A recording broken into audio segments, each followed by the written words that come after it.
Hey everyone, Dr. D here. In this video, we are going to be covering Chapter 2 from our Hofnagel's Biology, Concepts, and Investigations textbook. This chapter covers the chemistry of life. So let's go ahead and get started.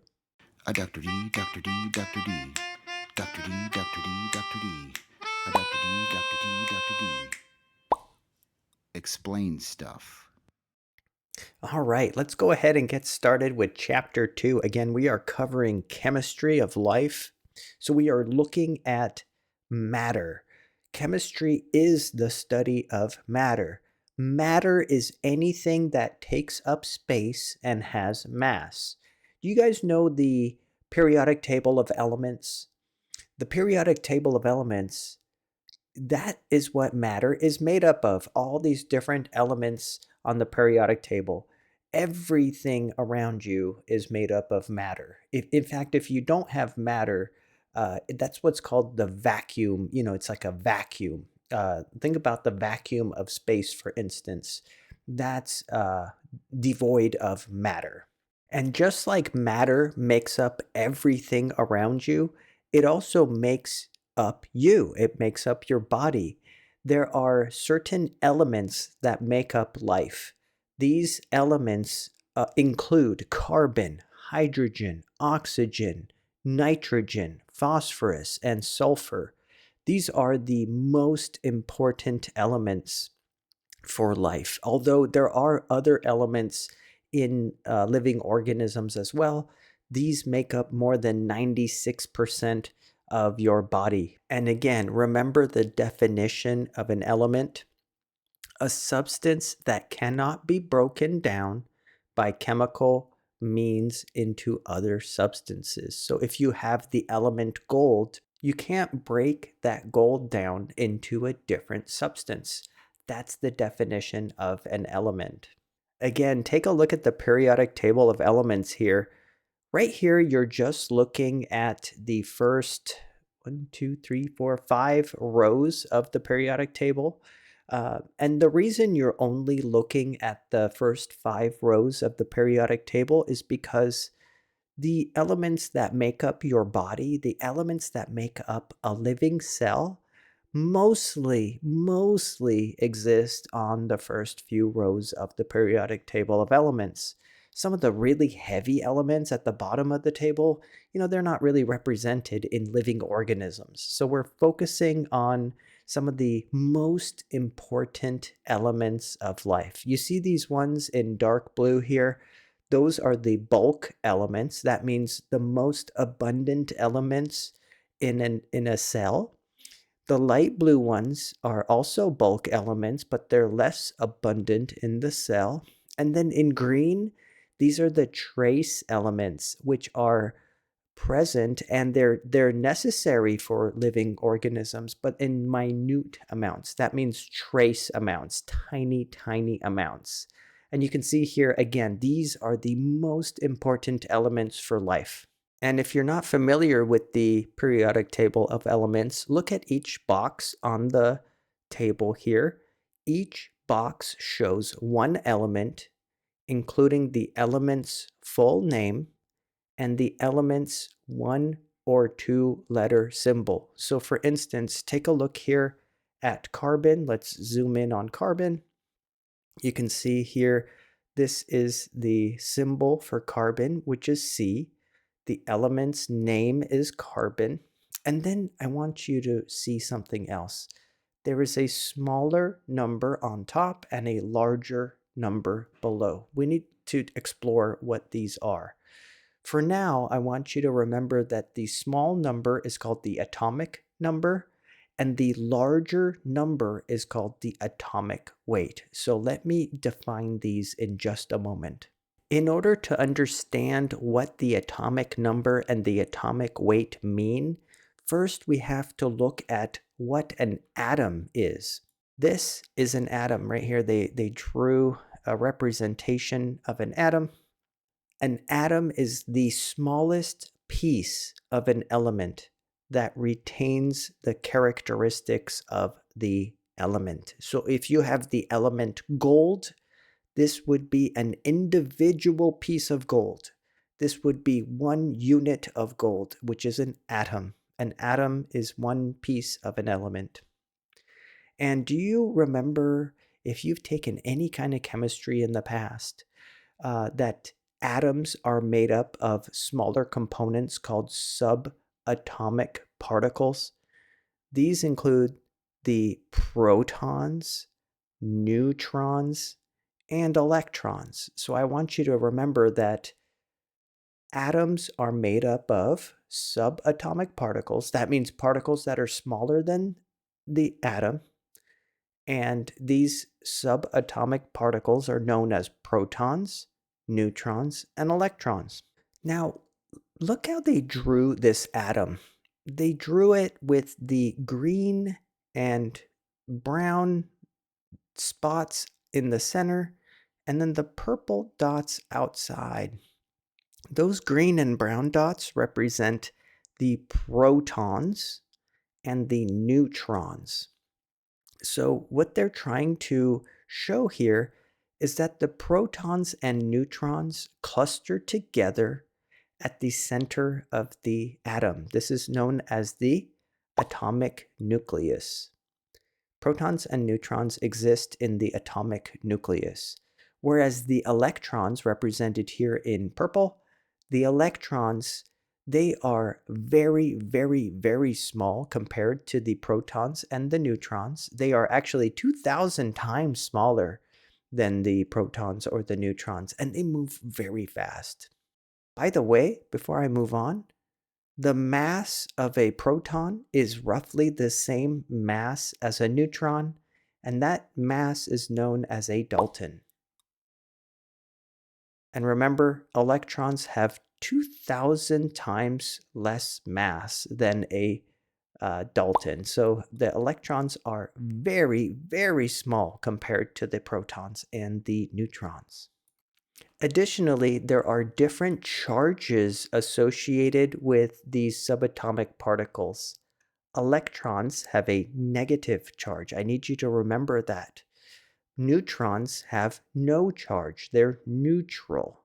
Protons have a positive charge.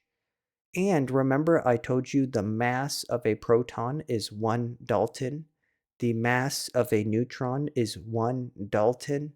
And the mass of an electron is so small, it's 2,000 times smaller than a Dalton. That's why they put approximately 0 here in this table.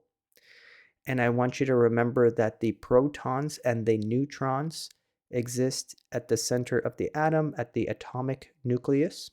And then the electrons speed around outside of that. And we're going to learn that the electrons exist in these spaces called orbitals.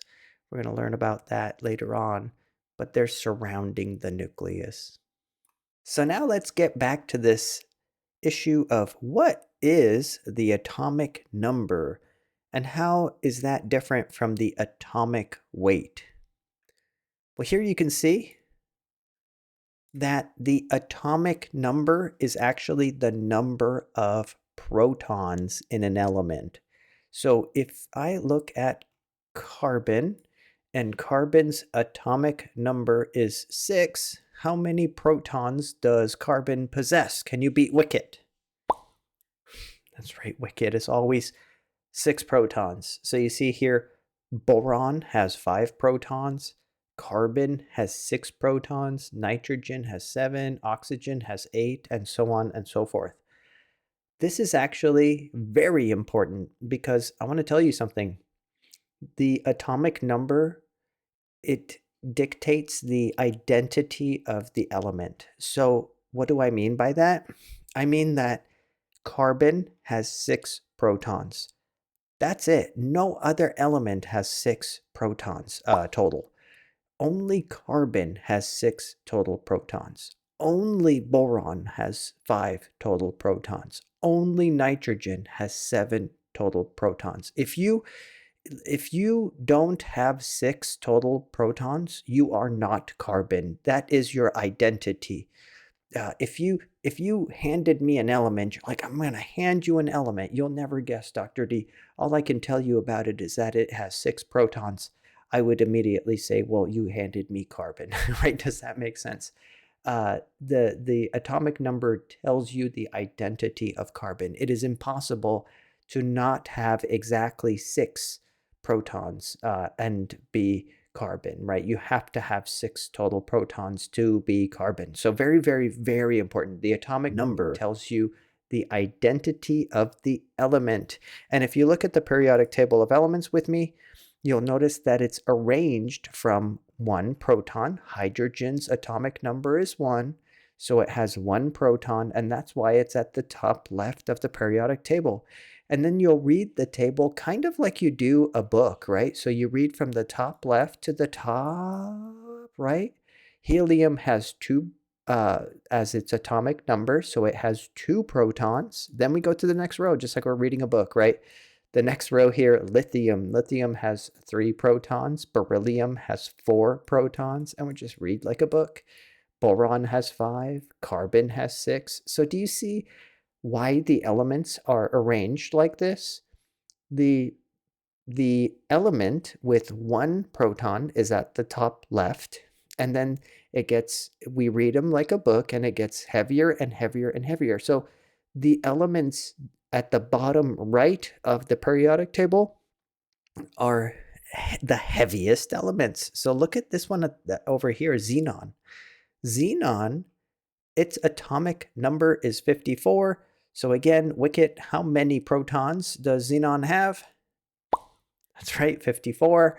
So xenon's very heavy. Xenon is a very large element, or atom, I should say. It's got 54 protons, right?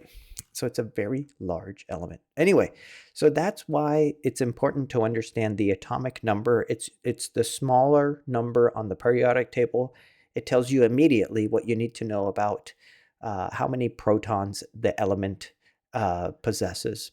Now, let's move on to what is the atomic weight, the larger number below the atomic number. Let's talk about that next. All right, so the atomic weight has to do with the weight in daltons of the entire atom.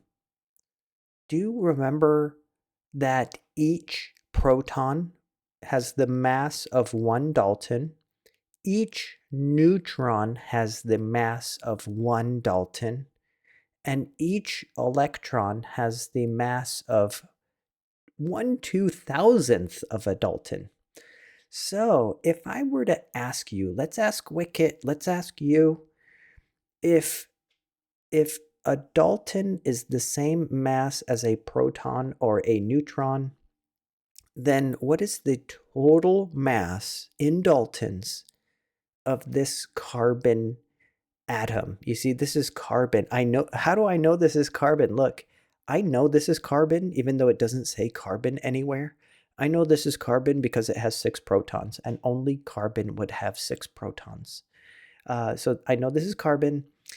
Carbon has 6 protons, it has 6 neutrons, and it has 6 electrons. So remember, what is the total weight, the total mass? That's what we talk about, the atomic weight. What is the total mass of carbon then, of this atom of carbon? Can you beat Wicket? That's right, Wicket. Wicket said just a little over 12. Why did Wicket say that? Well, remember, this carbon atom has 6 protons. That means it's 6 daltons in mass. It has 6 neutrons, so that's another 6 daltons in mass. That's 12 daltons, isn't it? That's its mass. But the electrons are not 1 dalton each. They're just a fraction of a dalton. So let's see if this checks out. Let's go ahead and check. So look here. Look at the atomic number. The atomic number was 6 because carbon has 6 protons, but its atomic weight is 12.012, right? So why? Well, because it's 12 because there are 6 protons and 6 neutrons. So 6 plus 6 equals 12. And then the rest of this fraction 0.012, that's the mass of the electrons. Remember, the electrons are so tiny, they just make up a little fraction. So if I asked you on the exam, okay, if I just gave you this symbol, you should be able to tell me, first of all, how many protons does carbon have just from what's on this symbol? And that would be what, Wicket? 6, right? Because the atomic number is 6, so I know I have 6 protons. And then just from this symbol alone, you should also be able to tell me how many neutrons this element has. And how would you figure that out? First of all, how many neutrons are there? Right, as always, Wicket. Wicket said 6 neutrons. And how did we figure that out? Think about it. Well, all I would have to do is take 12, subtract 6, and that's the number of neutrons that are in the element. Now, one more thing I want to share with you that's so important. One more thing I want to share with you. Every element on the periodic table of elements is represented in its neutral state. And that sounds fancy, but I want to explain to you what that means in very simple terms. That means that an atom, when I say the term atom, it refers to the element in its neutral state as it appears on the periodic table of elements. So let me explain what that means. Carbon, again, carbon has how many protons? It has 6 protons. And what charge do protons have? A plus charge, a positive charge. So if I told you this is the atom carbon and it has a net neutral charge because it's an atom, and that's what atoms have. Atoms always have a neutral charge. If it's neutral, then how many negatively charged electrons must this carbon atom have? That's right, as always, Wicket. Paying attention, 6 electrons. So on the periodic table, the atomic number not only represents the number of protons, but it should also represent the number of electrons, because on the periodic table of elements, all of these elements have the same number of protons as electrons, because they are all represented as atoms, which means they are represented in their neutral form. So let's do an example. Let's look at beryllium. I just want to turn your attention to beryllium. If I were to ask you on the exam, how many protons does beryllium have? What would you say? Can you beat Wicket? Right, as always, Wicket. 4. 4 protons, because the atomic number is 4. 4 protons for beryllium. Now, if I asked you, how many neutrons does beryllium have? What would you say? Can you beat Wicket? 5. Did you see how Wicket did that? He took the atomic weight and then he subtracted 4. So you're left with 5, right? 5 neutrons. 5 neutrons. Beryllium has 5 neutrons. And if I asked you on the exam, how many electrons does beryllium have? What would you say?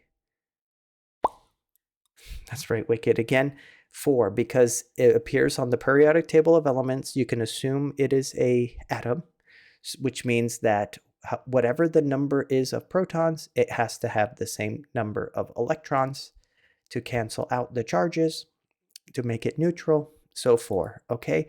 So be able to do that on the exam, and I think you'll be just fine. Isn't that interesting? So now you know how to read these chemical symbols on the periodic table of elements, and how to quickly determine the number of protons, neutrons, and electrons. Isn't that great?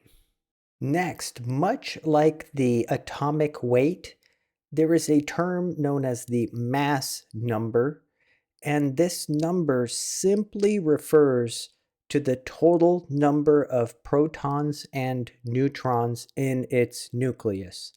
So if I was talking about just the mass number of carbon, then I would add 6 protons and 6 neutrons together to give me 12 as my mass number. Simple as that. I don't factor in the electrons. Now here's something interesting. Did you know that the same element, such as carbon, you see this is carbon, this is carbon, this is carbon, the same element can have different numbers of neutrons? Isn't that weird?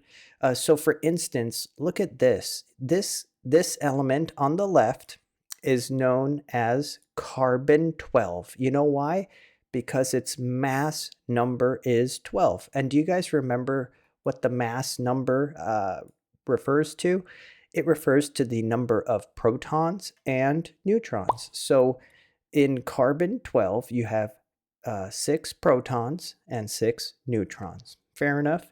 But look at this one next to it. This one's known as carbon 13, and this carbon form does exist on Earth. You know, you can actually find this this version of carbon. And look, why is it called carbon 13? Because the mass number is 13. So can we have anything other than 6 protons and be carbon?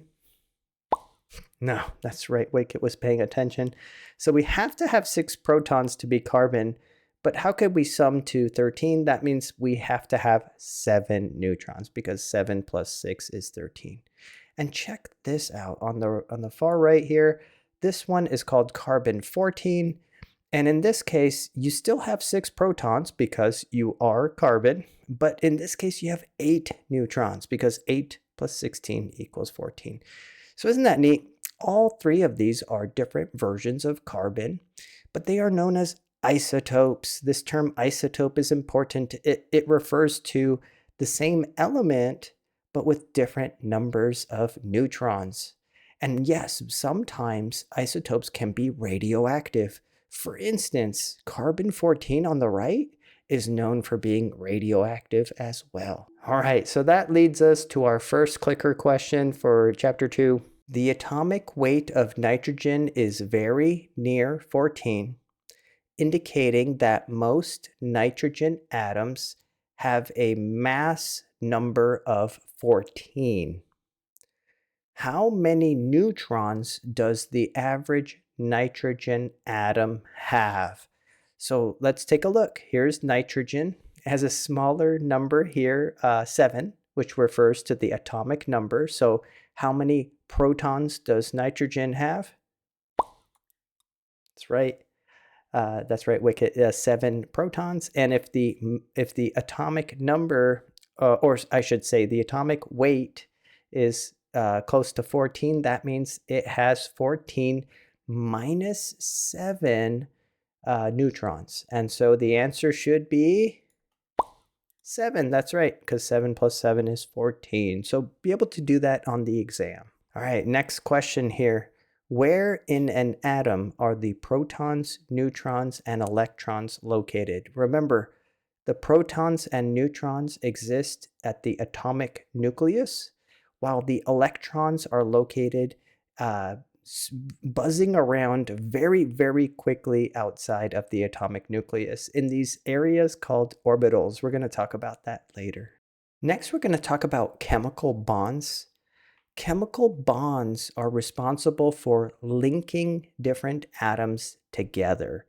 So here you can see a water molecule, and then next to it is another water molecule.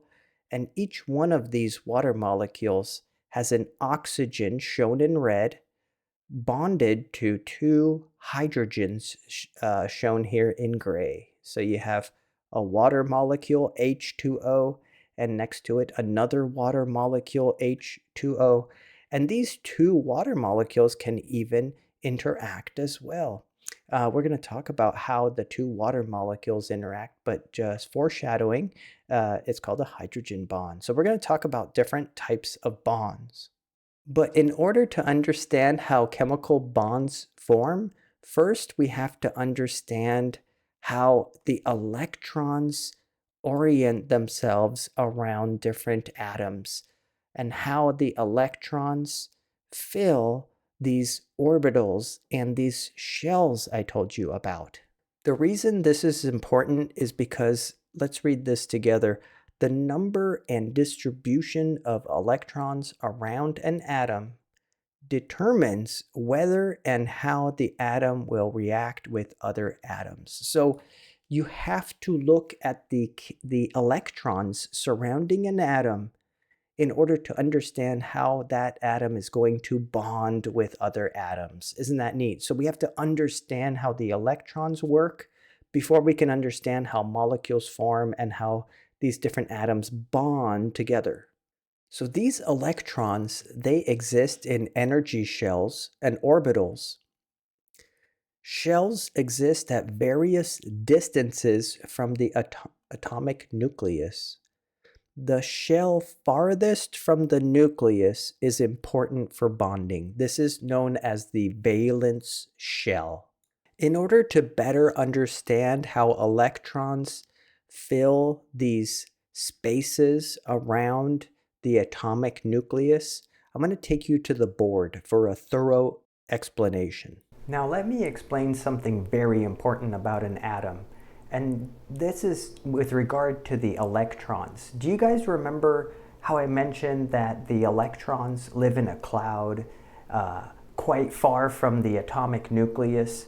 So if this is the atomic nucleus right here, these are the protons and the neutrons of the cell.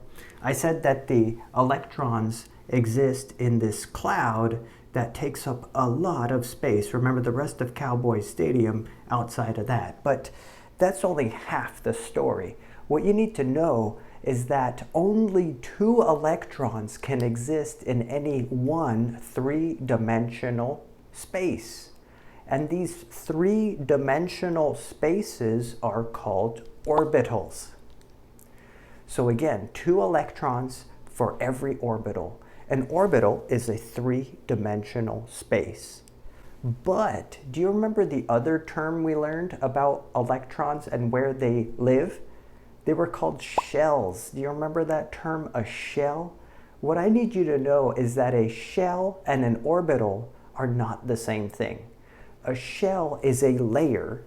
Remember, like a layer of cake. You had the first shell, then you have a second shell, and you have a third shell. And remember, the shells are like layers of cake. They're going further and further away from the atomic nucleus. So you would have the first shell, the second shell, the third shell, and it goes on and on. There's the 4th shell, there's the 5th shell, there's a 6th and 7th shell, okay? So these are called shells. These are layers in which electrons can exist, all right? But remember, orbital and shell are 2 different things. The first shell of an atom has 1 orbital, So I'm going to ask you this. How many electrons do you think can live in that first shell if the first shell only has 1 orbital? And remember, only 2 electrons can exist in any 1 orbital. That's right, the answer is 2. And I'm going to draw the electrons in red so we can keep track. So the first shell, the first layer, contains 2 electrons. I'm just going to draw them like this. 2 electrons exist in the first layer of cake, all right, in the first shell. Because the first shell is only 1 3-dimensional space, and that 3-dimensional space looks like a ball, all right, looks like a sphere. And it's called the 1s orbital, in case you're wondering. Now, because we've filled that layer, now we've filled that layer with electrons, we have to kick it out to the next layer, right? We have to go from shell 1, we got to kick it out to shell 2. But here's the trick to shell 2. Shell 2 has actually not 1 orbital, it has 4 orbitals. It has 1 orbital that looks like a sphere. It's called the 2s orbital. But it also has an additional 3 orbitals that look kind of like the infinity sign. They're called dumbbell-shaped orbitals, or the p orbitals. So if that's true, let me ask you this. If that's true, the second shell, if the second shell possesses 4 orbitals, 4 three-dimensional shapes in which electrons can live, how many electrons can exist in the second shell?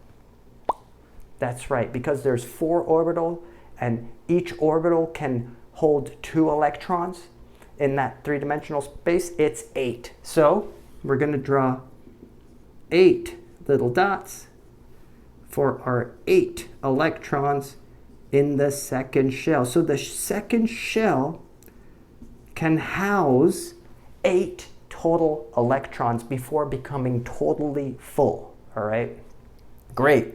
Now, if we have 8 electrons in the second shell and 2 electrons in the first shell, now if an atom has even more electrons, guess what we have to do with those extra electrons? We have to kick it out to the third shell. Now we've got to kick it out again to the third shell. And guess what? The third shell also has 4 orbitals. Those 4 orbitals look like a inflated version of the second shell. Remember the second shell? I said it had 4 orbitals, a spherical orbital and 3 dumbbell-shaped orbitals. Well, the third shell also has a big ball, a big sphere called the 3s orbital, and it has 3 big dumbbells, right? So if that's true, again, if that's true, and the third layer of cake, the third shell, also has 4 orbitals, 4 three-dimensional spaces, how many electrons can exist in the third shell? That's right, it's another 8. So another 8 electrons can exist in the third shell. All right, check that out. And now you have filled the third shell. So if an atom had even more electrons, guess what we'd have to do? That's right, we'd have to kick it out to the next shell, the fourth shell. And that's how electrons work. Electrons exist in these orbitals and these shells. And those orbitals and shells, they fill from the inside out.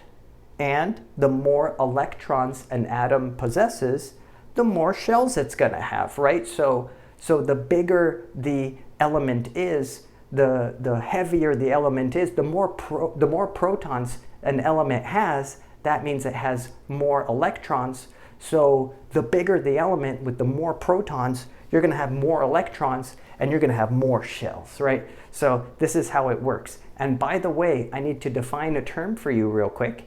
Whenever we're addressing the outer shell, whenever we're talking about the outermost shell, that is called the valence shell.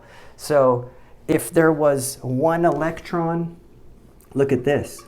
If there was 1 electron in the 4th shell, and I asked you how many valence electrons does this atom possess, you would say 1, right? Because its outermost shell, its 4th shell, contains 1 lonely electron.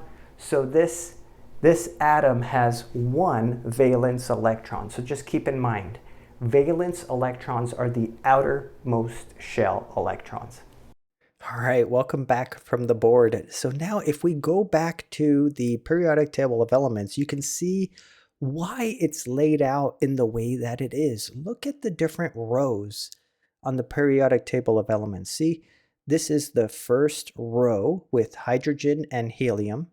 The second row has lithium, beryllium, boron, carbon, nitrogen, oxygen, fluorine, and neon.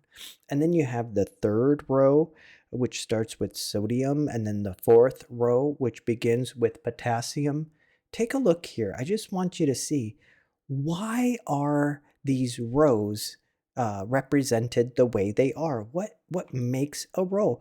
Well, it's the shell number that the atom is using up with its electrons.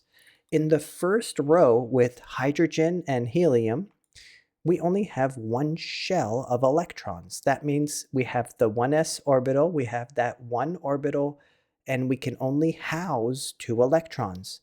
Remember helium? Helium's atomic number is 2, which means it has 2 protons. It also means it has 2 electrons. Well, with those 2 electrons, it's actually filled that first shell because the first shell only possesses 1 orbital. If you have any more electrons like lithium, look at this. Lithium has 3 protons, so it has 3 electrons.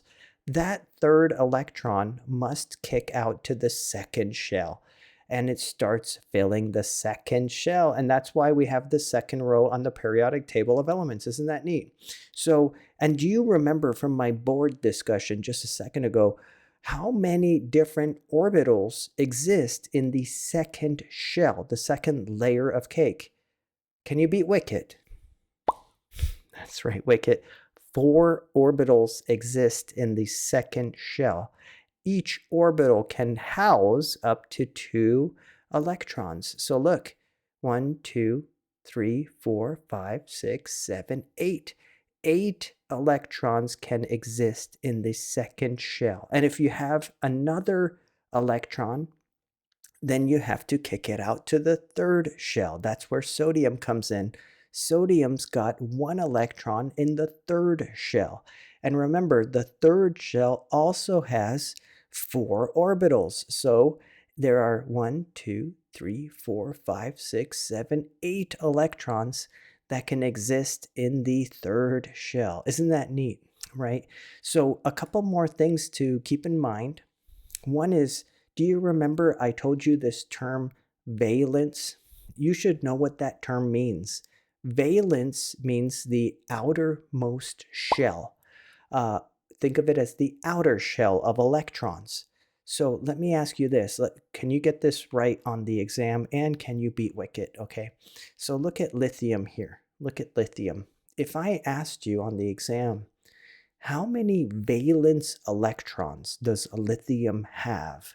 Remember, that means how many outer shell electrons does lithium have? Can you beat Wicket? How many valence electrons does lithium have? That's right, Wicket. It's 1. Lithium has 1 electron in the second shell. Now, that's different than if I ask how many total electrons does lithium have, right? So let me ask you and Wicket this. Let's see if you can beat them. So how many total electrons does lithium have? Right again, Wicket. So again, we have 3 electrons because we have 3 protons. 2 of those electrons exist in the first shell, and then the third electron, it starts a new shell. It starts the second shell. Isn't that neat? So that means beryllium has 2 electrons in its first shell and 2 electrons in the second shell. And then that means that boron has 2 electrons in the first shell, 3 electrons in the second shell. Carbon has 4 electrons in the second shell. Nitrogen has 5 electrons in the second shell. Oxygen has 6. Fluorine has 7. And look at this. Neon has filled the second shell. Neon has filled the valence shell. Neon has a total of 10 electrons, 2 of them being in the first shell, filling the first shell, and the other 8 fill the second shell because the second shell has 4 orbitals. Isn't that neat? So do you see something in common between helium and neon? I want to ask you, what is similar between helium and neon? And I want to see if you can beat Wicket to the answer here. What is similar between these 2 elements, helium and neon? That's right, as always. They both filled their shells, right? They both have a full valence shell. Helium has 2 electrons in the first shell, so it's filled the first shell. Neon has 8 electrons in its second shell, so it's filled its second shell. And if you go down, look, argon has 8 electrons in its third shell, so it's filled its third shell. So I want to see if you get it. All of these elements on the final column, these are the columns. All of these electrons in the final column on the periodic table, these are known as the noble gases. These noble gases have a full valence shell, a full outermost shell. And it's so important because did you know that because these have a full valence shell, that they do not chemically react? These are inert gases, which means they don't do chemical reactions. They don't bond with other elements. And so, they actually are satisfied with their valence complement. They have a full valence shell. They do not participate in chemical reactions, and so they are inert. Hence how they got their name, the noble gases. Isn't that neat? In fact, do you remember earlier when I told you that it's really the electrons that dictate a chemical and its chemical properties and its chemical reactions and its chemical bonding? So if you have a full valence shell, you do not chemically react. However, look at all these other guys. Look at all these other elements that are not in the final column. These do not have a full valence shell. And because of that, that is why they bond. Isn't that neat? Yeah, you've heard of chemical bonding, right? To make molecules or compounds. Well, the whole reason chemical bonding happens is because these other elements are trying to bond together, either share electrons or give and take electrons, or try to barter or trade or something in order to fill their outermost shell with electrons. So basically, all these other elements are trying to feel like noble gases. They're trying to achieve this noble state by bonding. So now I want to take you to the board to give you some actual examples of just how your understanding of valence electrons and full shells. I want to show you just how these elements, these atoms can interact with one another to form bonds. So for instance, how would a carbon, which has 4 valence electrons, how would carbon bond with hydrogens? Or how would hydrogen bond with itself? How would 2 oxygen molecules bond to one another? And how would water form? Water is actually H2O. Water is H2O, an oxygen with 2 hydrogens. Well, all of these are going to bond with what are known as covalent bonds. So I want to take you to the board and show you exactly how covalent bonds form, and it has everything to do with the valence electrons of the atoms and the individual atoms trying to fill their valence shells. So let me give you an example of how atoms can share electrons to fill their outermost shell and become more stable and feel like those noble gases. So let me give you the most basic example.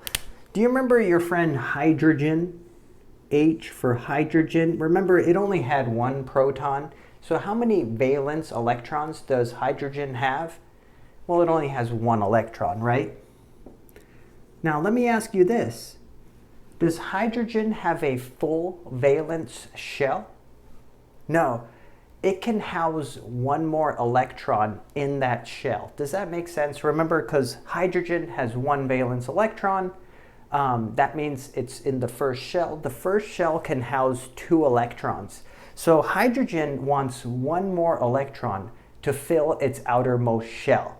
Now, so what do you think would happen if another hydrogen were to come along, right? Another hydrogen with its 1 electron were to come along and they meet. Could they work out some kind of deal in order to fill their outermost shells? And that's sharing, right? Look, if this hydrogen shares its electron with this hydrogen, they're each sharing with each other This is known as Lewis dot structure format of writing, by the way. Then guess what? By sharing with one another, they each feel like they have access to 2 electrons. They feel like they've filled their outermost shell, right? So look, this hydrogen thinks it has 2 electrons. This hydrogen thinks it has 2 electrons. They filled their outermost shell. It's like if you share a car with your brother has a car, you have a car, you're saying you're sharing each other's cars. What do you tell all your friends, right? Well, you tell your friends you have 2 cars. But do you technically have 2 cars? No, because one's technically your brother's, but he's sharing with you. It's just kind of a fun little analogy. But again, by sharing those electrons, these hydrogens believe they have access to 2 electrons, and so they believe they have a full valence shell. So this is a much more stable molecule. This has now formed into a molecule called H2, or hydrogen gas. Okay, and another way of drawing this is with a line showing that sharing. Okay, now this is sharing, right? Once you're sharing electrons, you need to hang out with one another. That's called a bond, right? And anytime you form a bond by sharing the electrons, that's known as a covalent bond. So there is a single covalent bond between 2 hydrogens, holding them together as hydrogen gas. Now, what if different elements come into contact? Let's give you an example of that. What about oxygen? Do you remember how many valence electrons oxygen had? That's right, it had 6 valence electrons. So let's draw those valence electrons. 1, 2, 3, 4, 5, 6.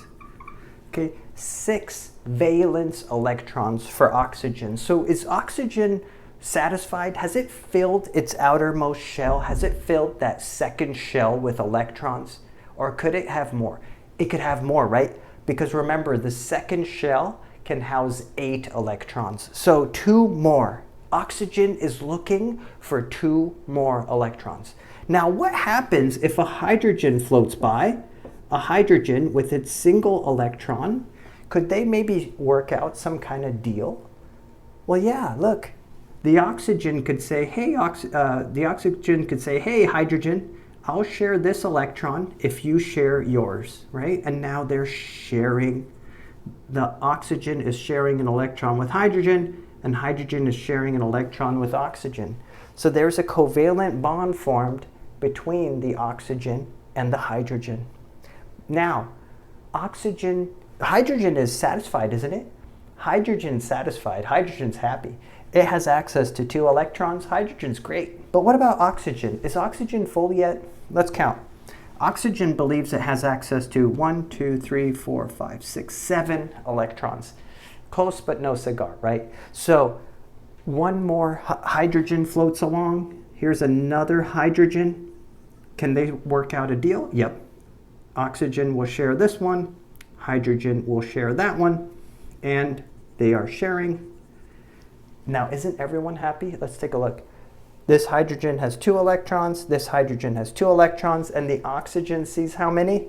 1, 2, 3, 4, 5, 6, 7, 8. And it takes 8 electrons to fill the second shell. So everyone is happy. Everyone in this partnership has access to a full valence complement, a full valence shell. Isn't that awesome? So this is the most stable that an oxygen and 2 hydrogens can become. It forms a molecule called what? What do you think this is called? There's 2 H's and an O. H2O. This is water, right? Water. Wonderful. And that is why water forms. Oxygen and hydrogen form covalent bonds, single covalent bonds. And again, you could draw this as O, line H, line H. Every time you see a single line like that, it's a single covalent bond. And water is a molecule with 2 hydrogens and an oxygen. And now you know why water forms. All right, let me show you another option that oxygen has that's very common. Remember, oxygen has 6 valence electrons. We had mentioned that just in a previous example. Oxygen has 6 valence electrons. It wishes it had 2 more electrons, right? Now, what do you think happens if another oxygen moseys along here? So you have another oxygen right next to it with its 6 valence electrons. Each oxygen has 6 valence electrons. You see what I'm saying? You think they can sort out some kind of deal? Well, let's start sharing. This oxygen says, I'll share this one, and this oxygen wants to share that one. So now each oxygen is sharing an electron with the other oxygen. Does that make sense? Now, let's see if this is satisfactory. Have the oxygens filled their valence shell? So this oxygen sees 1, 2, 3, 4, 5, 6, 7. Okay, so again, this is a close situation, but we could do better, right?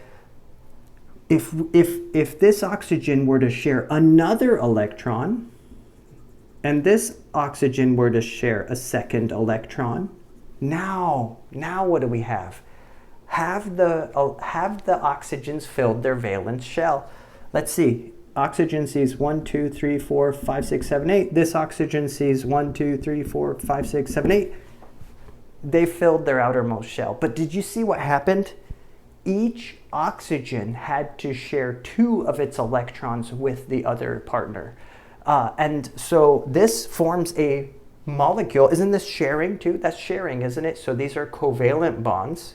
So this is known as oxygen gas, or O2. However, because each of these oxygens had to share 2 of their electrons with the single partner, this is known as a double covalent bond. And you would draw it with 2 lines. Does that make sense? You would need to put 2 lines between the oxygens to show that there are 2 covalent bonds. You see, it's a double covalent bond. For every electron you share with a partner, that's a single covalent bond. So remember, hydrogen shared 1 electron with hydrogen.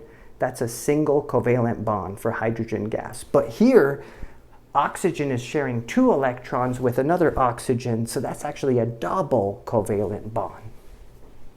All right, welcome back from the board.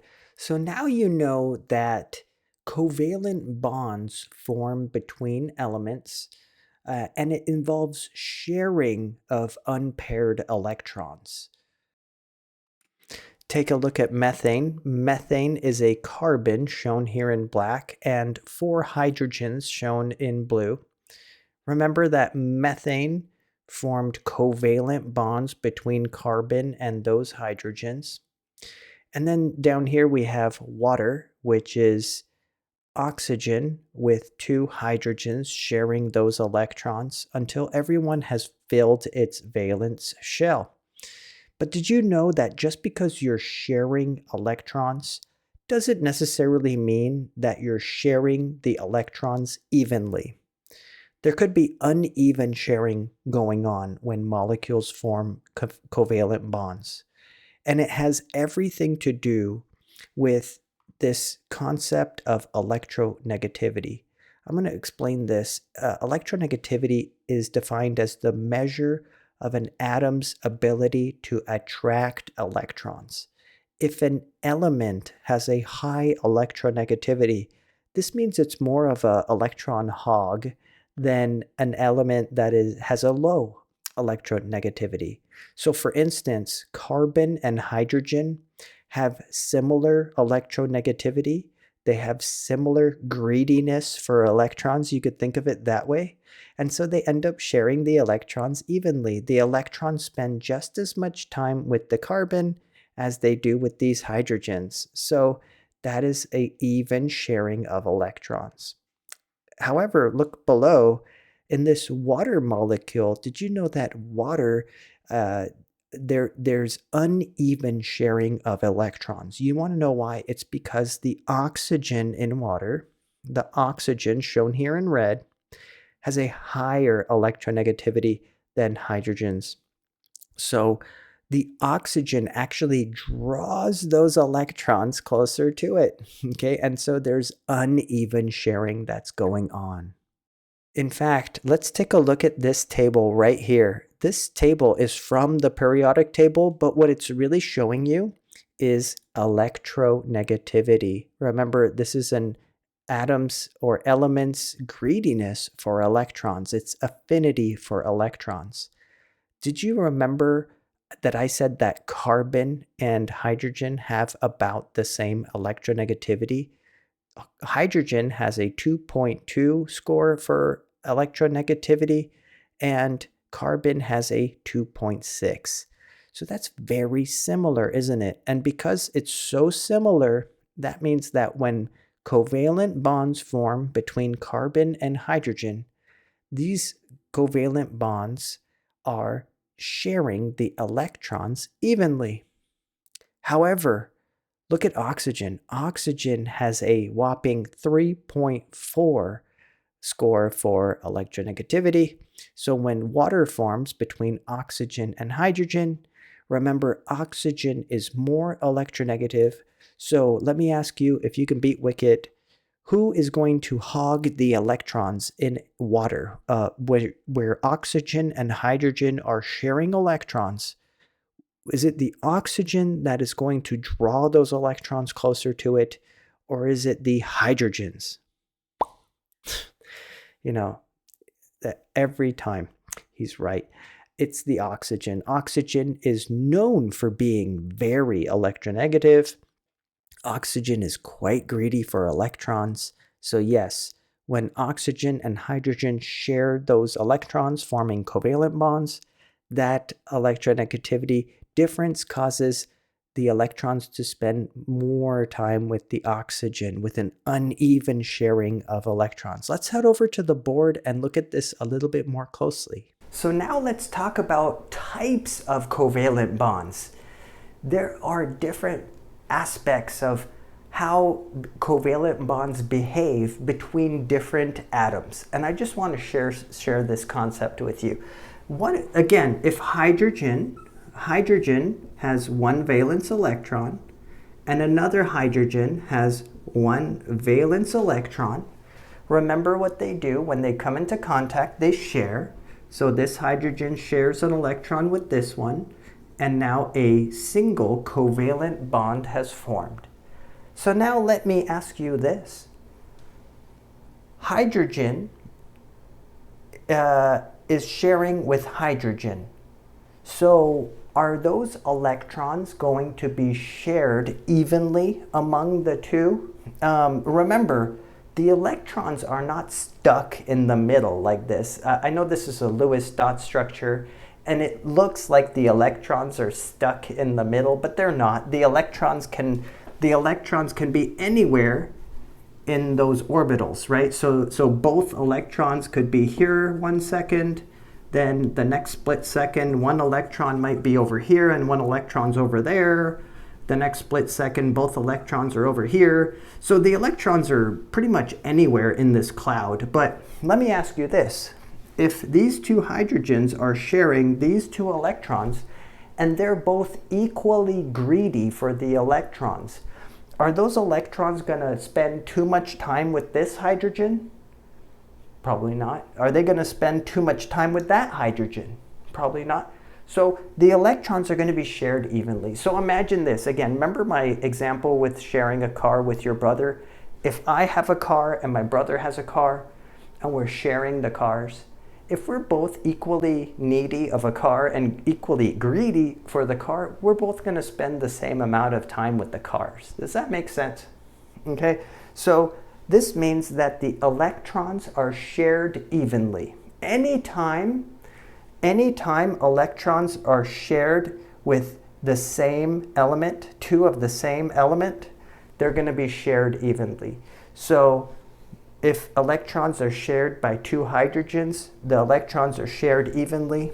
If electrons are shared by, remember this one, two oxygens, the electrons are going to be shared evenly. If electrons are shared by two, do you remember this one, nitrogens? with their triple covalent bond, the electrons are going to be shared evenly. Again, because oxygen is not greedier than oxygen. Anytime you have sharing of electrons between two equally greedy partners, the sharing is going to be even. And what does that mean, the sharing is going to be even? Again, that means that the electrons these electrons that are being shared spend just as much time with this oxygen as they do with this oxygen. Neither of the oxygens is hogging those electrons, okay? And so, by the way, when this happens, when electrons are being shared evenly to form a covalent bond, those aren't just covalent bonds. Those are known as non-polar covalent bonds. So hydrogen gas, oxygen gas, and nitrogen gas are forming not just single, double, and triple covalent bonds respectively, but they are non-polar covalent bonds, and that's why. Now let me show you a little bit different scenario. Remember your oxygen friend? Oxygen has 6 valence electrons. And do you remember that's why it pairs up with 2 hydrogens, remember, to form water? We talked about this. So these are all sharing. So there's a covalent bond between the oxygen and this hydrogen, and there's another covalent bond between the oxygen and this hydrogen, right? But now let me ask you this. Do you remember how electronegativity works? The electronegativity is greater for atoms that are to the right and up on the periodic table of elements. And do you remember even if you put hydrogen on top of carbon, oxygen's still to the right, which means it's more electronegative, isn't it? And do you remember what electronegative means? Electronegative means greedy for electrons. It technically means the affinity of an atom for electrons. So oxygen has a greater affinity for electrons. Oxygen is greedier for electrons than hydrogen. Why? Again, because it's to the right on the periodic table. It is greedier. So do you think if oxygen's greedier than these hydrogens, that the sharing is going to be even, Steven? Right? So if my brother is much greedier than me and I'm sharing a car with him, am I going to have equal access to that car, or is he going to kind of hog that car and the car is going to spend too much time with him? You see what I'm saying? So look at this. The electrons here, you see the electrons are supposed to spend the same amount of time with the oxygen as they do the hydrogen. That's what sharing means, right? But if the oxygen's kind of like this electron magnet, like this electron vacuum cleaner, then the electrons are spending way too much time with this oxygen and not so much time with this hydrogen, okay? And you might be wondering, well, so what? Why do we care if the electrons are spending more time with the oxygen than the hydrogen? It's like not equal custody, right, of those hydrogens. Well, it's still sharing, but it's an uneven sharing. And that's what you need to understand. The sharing is uneven. The electrons are spending way more of their time with the oxygen than the hydrogens. Now, do you remember what keeps these atoms and these molecules neutral? Remember we talked about neutral? When you have a proton and an electron close by, that keeps everything neutral, right? If you have a plus and a minus, that's when you have neutrality, right? So these hydrogens have a proton, right? But what do you think happens when its negative charge drifts away, or it's spending too much time with that oxygen? Well, think about it. What charge are these electrons? What charge do electrons have? They have a negative charge. And that negative charge is spending too much time where? That negative charge is spending too much time with this oxygen. That means that this oxygen starts becoming partially negatively charged. This is not an S. This is the symbol for the Greek letter D, lowercase d, for delta. And this signifies that the oxygen is partially negatively charged. And that leaves the hydrogens partially what? They are partially positively charged. All right, did you see what happened? For these charges to not appear, you would have to be sharing the electrons evenly. But because oxygen is greedier and it's like hogging those electrons a little too much, that negative charge is kind of culminating here. It's manifesting here on the oxygen as a partial negative charge. And the hydrogens are left with a partial positive charge.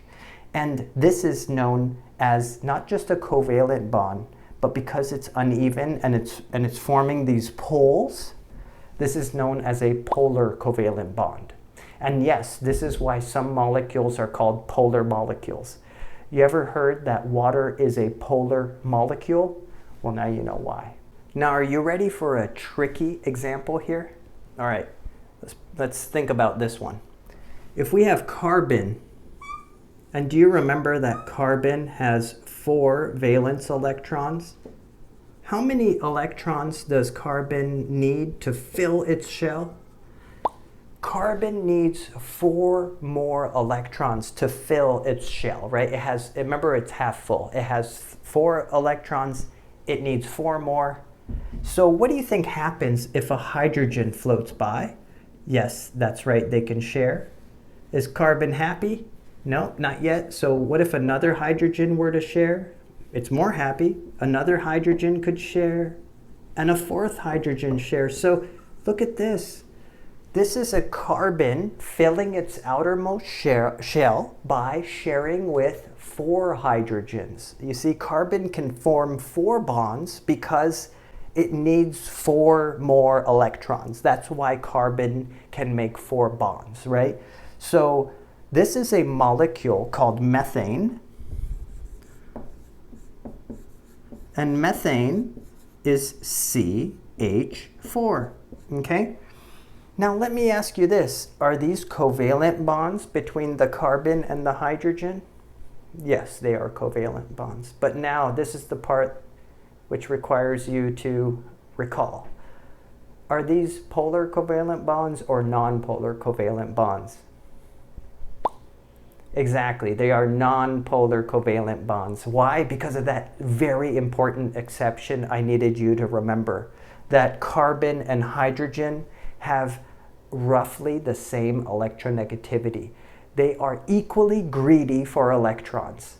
So even though they don't have the same identity, carbon and hydrogen aren't the same thing, you know, because I told you that exception, because I told you carbon and hydrogen have the same electronegativity, they do share the electrons evenly, okay? So the correct answer is carbon and hydrogen forming methane, CH4, these develop single non-polar covalent bonds, okay? And if that's true, let me ask you this. If everyone's sharing the electrons evenly, would there be any charges forming, like partial positive or partial negative charges anywhere? If you're sharing evenly, do these partial charges pop up anywhere? No, there shouldn't be any partial charges popping up because for every proton, there's an electron nearby, just like there should be. And so no charges pop up. And this is a non-polar molecule. So if you ever heard of non-polar molecules, this is a non-polar molecule, and that's why. Now let me tell you something fascinating. In the next chapter, we're going to learn about biomolecules. We're going to learn about fats and oils. Fats and oils are typically non-polar. Isn't that neat? Fats and oils are non-polar. And did you know that fats and oils and lipids in general, they are mainly made of carbon and hydrogen? Do you see why fats and oils and other lipids are non-polar? Okay, well, that's because fats, oils, and lipids are mainly giant molecules made up of carbons and hydrogens. And because they're mainly carbon and hydrogen form non-polar bonds, that makes those fats and oils non-polar. Welcome back from the board again. So again, I mentioned that water is a type of molecule where oxygen shares electrons with 2 hydrogens, and because oxygen is more electronegative than hydrogen, the electrons are drawn close to the oxygen. Look what it says right here. It says oxygen hogs the electrons it shares with hydrogen. And this gives oxygen a partial or slightly negative charge. Remember this symbol right here, the delta minus. However, this leaves hydrogens with that partial positive charge, and this is known as a polar molecule. Anytime you have partial charges like this, the molecule itself is known as a polar molecule. Why? Because it possesses polar covalent bonds due to that uneven sharing of electrons due to the difference in electronegativity. And here's this term, polar covalent bonds. Polar covalent bonds form when electrons are not being shared evenly due to a difference in electronegativities between those members that are sharing the electrons. And what's really neat is that polar molecules can interact with other polar molecules because of those partial charges. Do you guys remember I said opposite charges attract? So if I have one water molecule, you see this water molecule, it has a partially negative charge on the oxygen and it has partial positive charges on those hydrogens. Well, if one water molecule were to interact with another water molecule, there would be a sticky attraction between the partially negatively charged oxygen of one water molecule and the partial positive charge on the adjacent water molecule. And this slight sticky attraction is known as a hydrogen bond, a type of weak bond. In fact, this happens in a bottle of water. Those water molecules inside of the bottle of water are forming hydrogen bonds with one another. And this phenomenon is called cohesion. Water's stickiness to itself, to other water molecules, is called cohesion. Water molecules stick to one another, and this is done through these very weak hydrogen bonds. Now let me ask you this. What do you think happens when a water molecule, and remember a water molecule is a oxygen and 2 hydrogens, right? And do you remember the partial charges that form on that water molecule due to the polar covalent bonds? The hydrogens have a partial what charge? A partial positive charge. And the oxygen has a partial negative charge. Right, exactly. So what do you think happens if another water molecule moseys by? Okay, remember, here's a water molecule. Here's a different water molecule. The water molecules have partially positive hydrogens and a partially negative oxygen. Do you think this water molecule can interact with that water molecule? Yeah, they can interact actually. And let me tell you this, at the molecular level, opposites attract. You need to know that at the molecular level, opposites attract. So positively charged things like to stick to negatively charged things. Positive and negatives like to come together. So what part of the water molecule is negative? That's right, the oxygen. And what part of this water molecule is positive?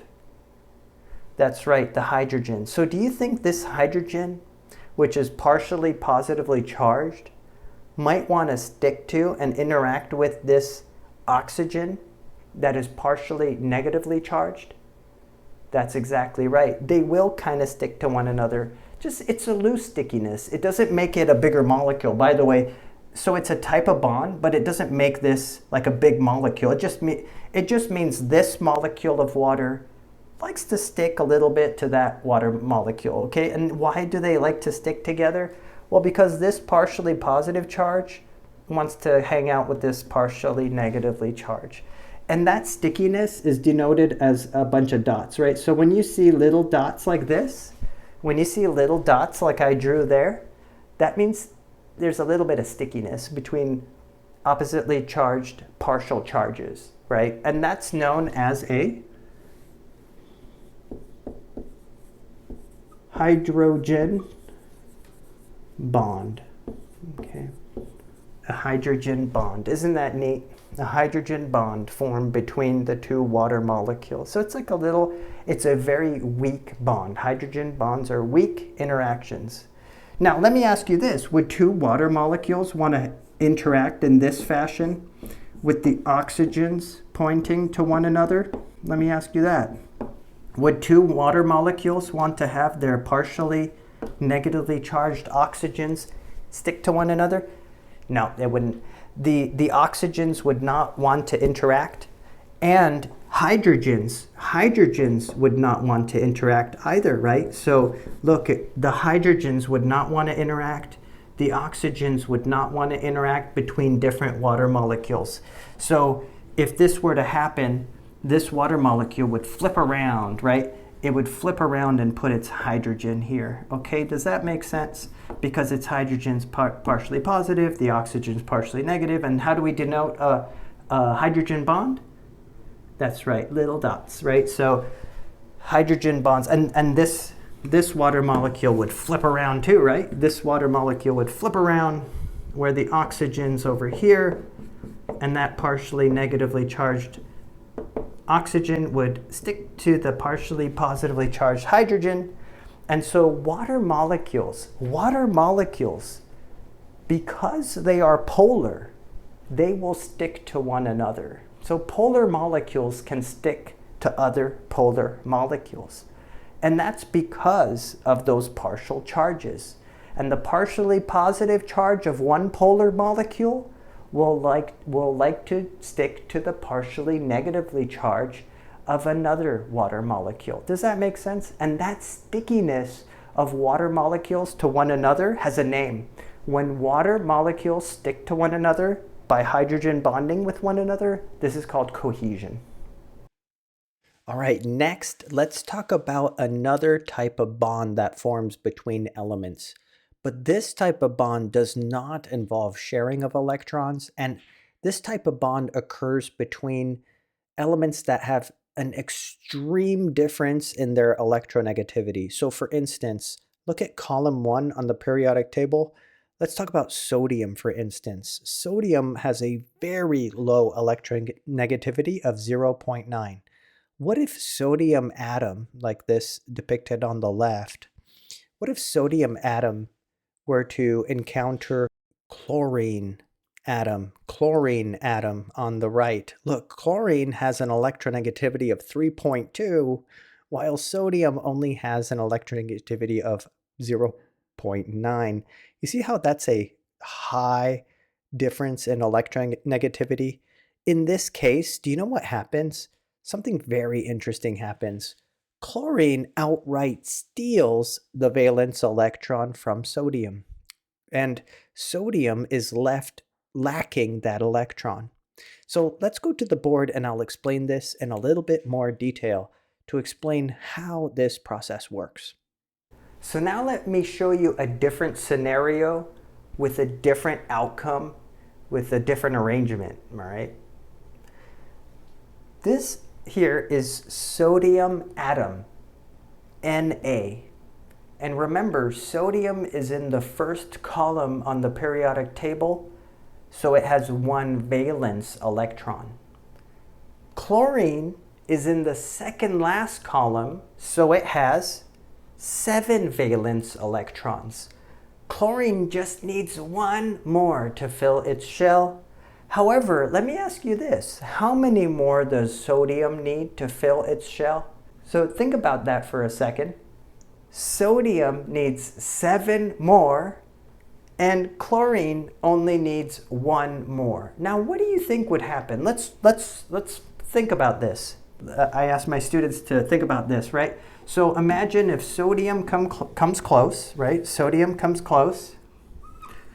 I ask, okay, could they share? Could sodium share its 1 valence electron with chlorine? And let's just say they did share. Now, is chlorine satisfied? Has chlorine filled its outermost shell? And the answer is, 2, 3, 4, 5, 6, 7, 8. Chlorine is good. Chlorine has filled its outermost shell. But now let's look at this sodium over here. Sodium now has access to 2. So remember, sodium needs 6 more. And it's not going to find 6 more electrons. That would mean it would need to partner with 6 friends on this side. And that's just not going to happen. So there's no covalent bond that forms between sodium and chlorine, because chlorine would be happy, but sodium would not, right? And that's why a covalent bond would not form between sodium and chlorine. Sodium just would not have filled its shell, and it wouldn't be able to fill its shell. So this would not be a stable molecule. Does that make sense? But let me ask you this.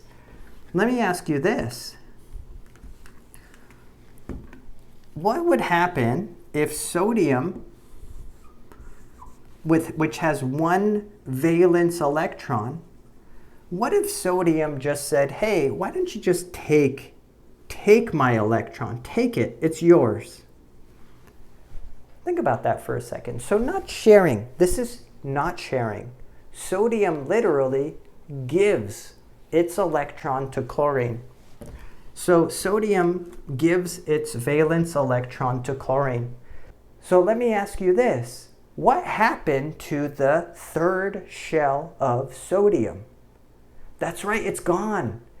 The 3rd shell disappears, and now sodium has a full 2nd shell. Isn't that neat? The 3rd shell disappears, you drop down to the 2nd shell, and the 2nd shell of sodium is full. So by giving its 1 valence electron to chlorine, it obliterated that valence shell. It dropped down to the next smaller shell. It dropped down to the 2nd shell, which is already full. So sodium, it cheated. It didn't have to find 7 other electrons. By giving away that 1, it filled its outermost shell. That was the easiest way for sodium to fill its outermost shell, was to just give away that electron. Does that make sense? But there's consequences, right? When you give away an electron, what happens? Do you remember the definition of an atom? An atom has the same number of protons and electrons.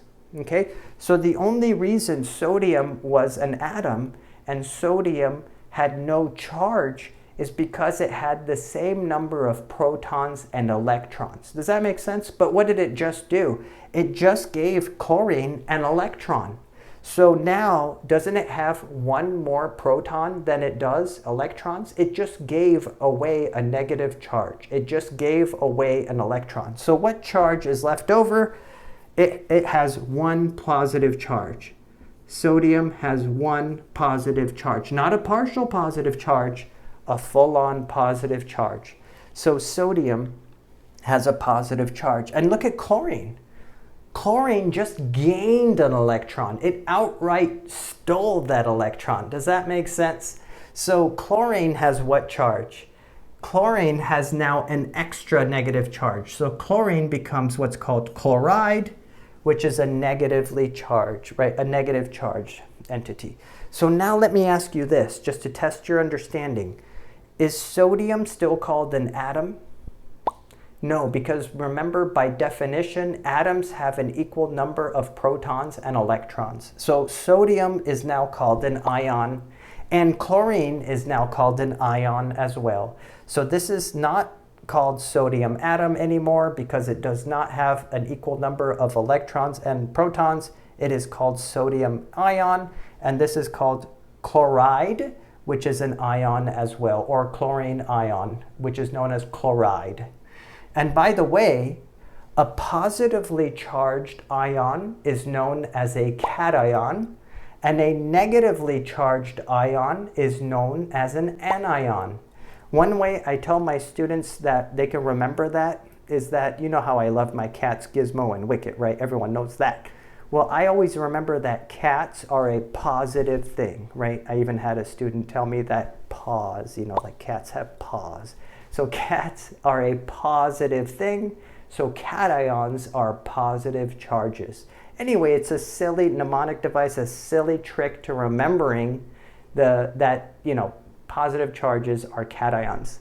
Now, let's get back to this. So sodium cation and chloride anion form.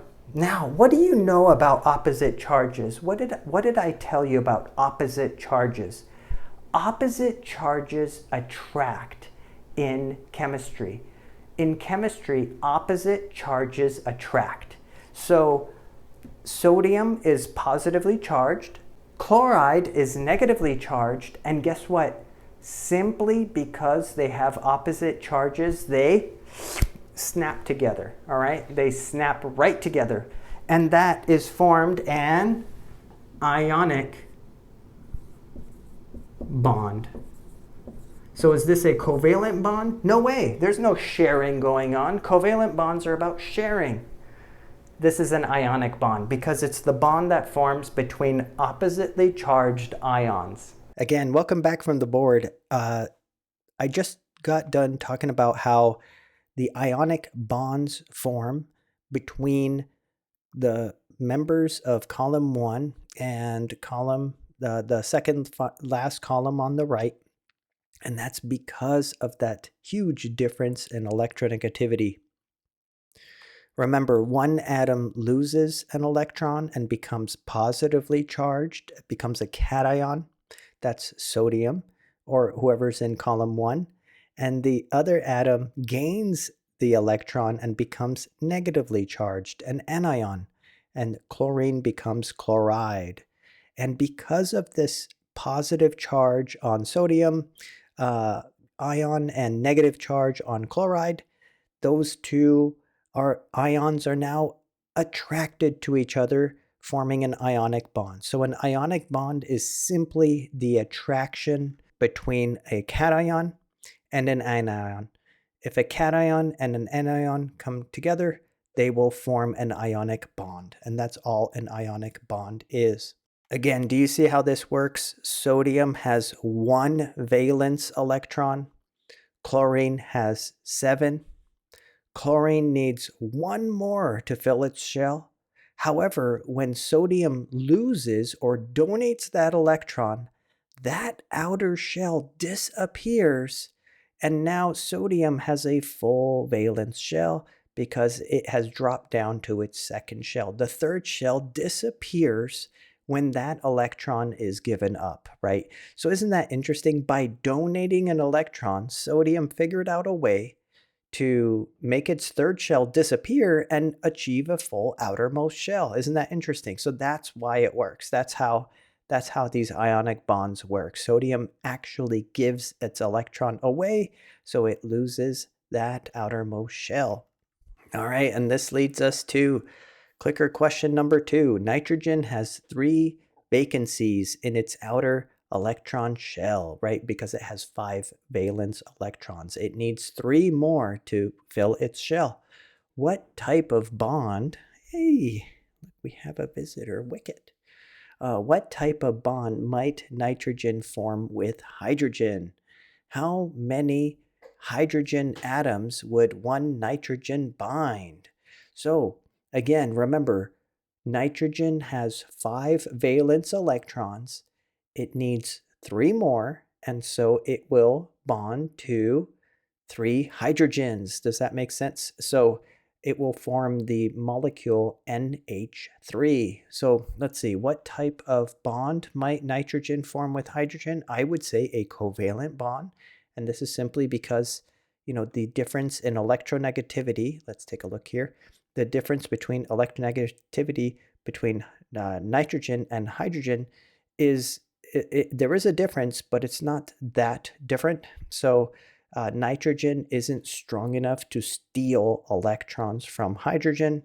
You see here, just to summarize, look at this in case you're wondering, for a polar covalent bond, the difference in electronegativity between the 2 elements should be between 0.4 and 1.7.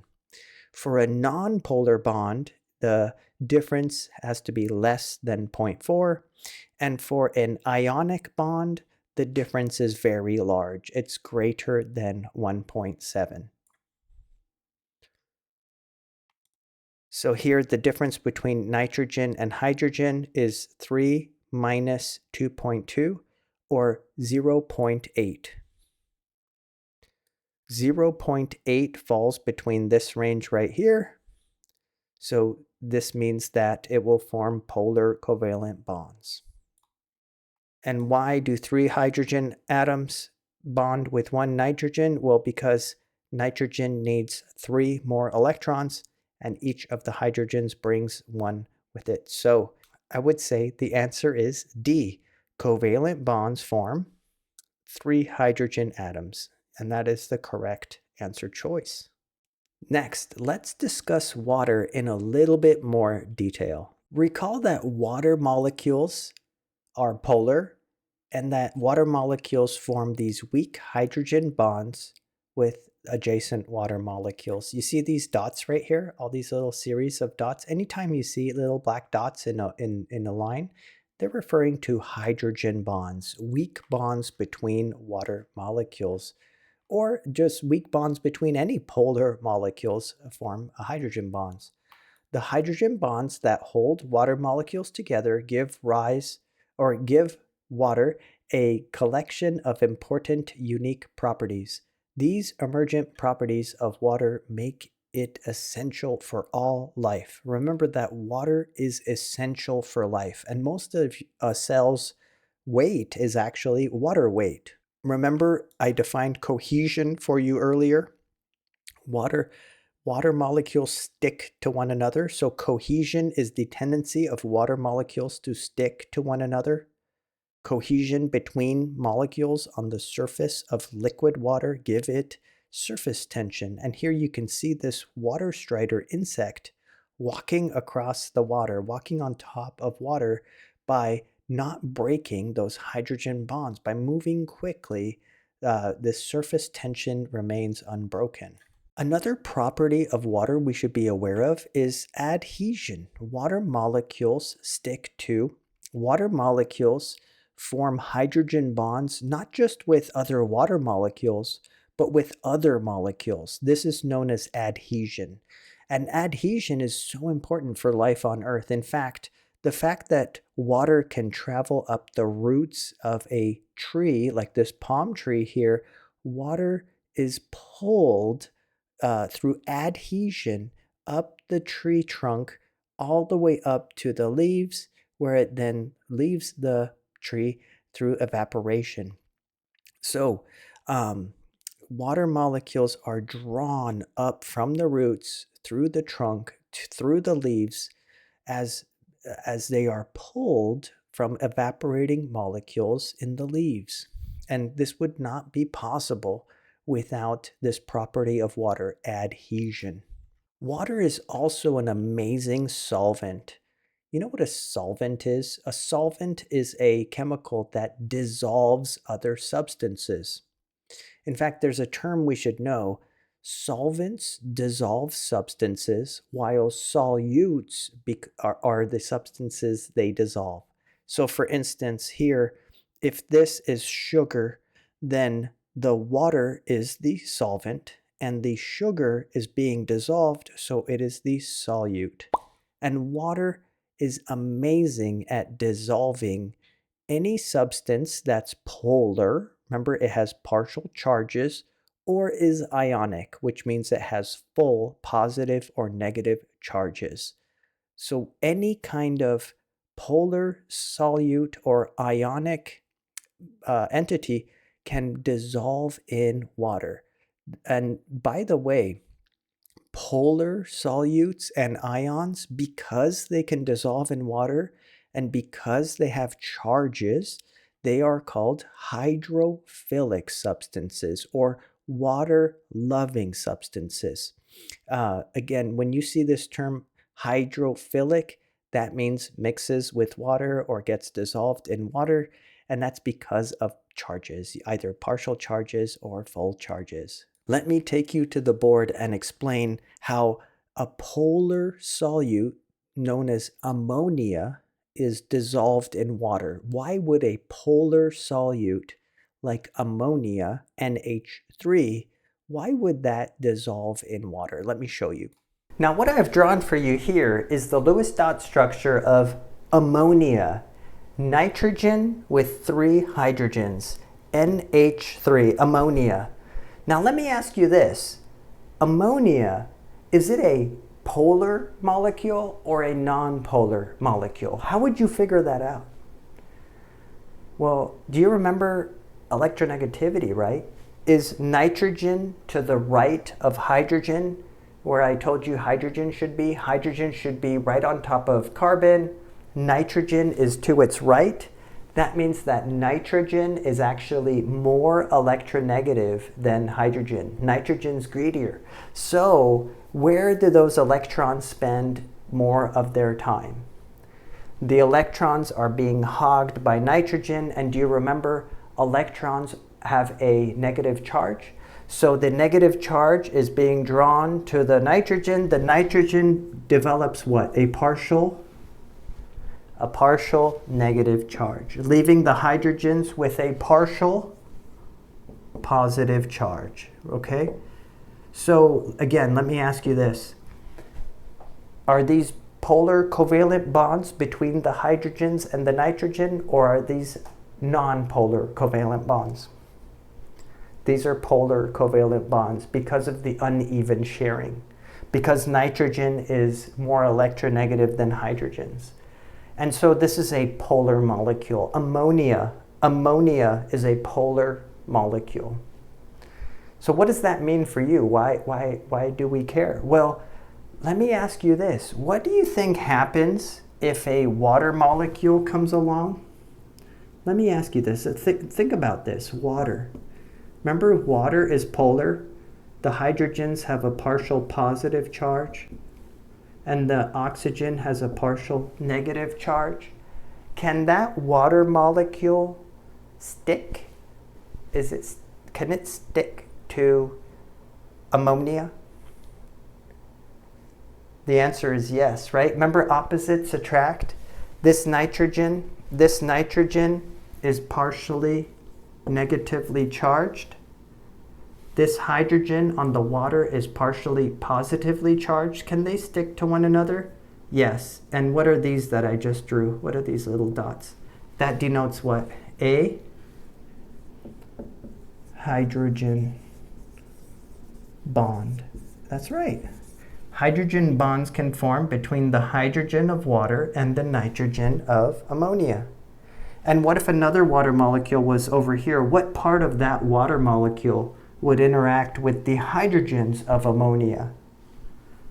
That's right, it would be the oxygen, the partially negatively charged oxygen. Remember, the oxygen is partially negatively charged. On this ammonia, the hydrogen is partially positively charged. Would there be a stickiness? And how do you denote the stickiness? That's right, a series of dots showing a hydrogen bond. So do you agree that water can stick to polar molecules such as ammonia? Well, guess what? That's important to understand. You know why? Because ammonia dissolves in water. Have you ever heard that water is a good solvent? Have you ever heard that term? Water is a good solvent. Water dissolves a number of things. A solvent is a chemical in which you dissolve things into, right? And water is a great solvent. You can use water to dissolve lots of stuff. And you could dissolve ammonia in water. What do you think Windex is, for instance? All right? So let me tell you something.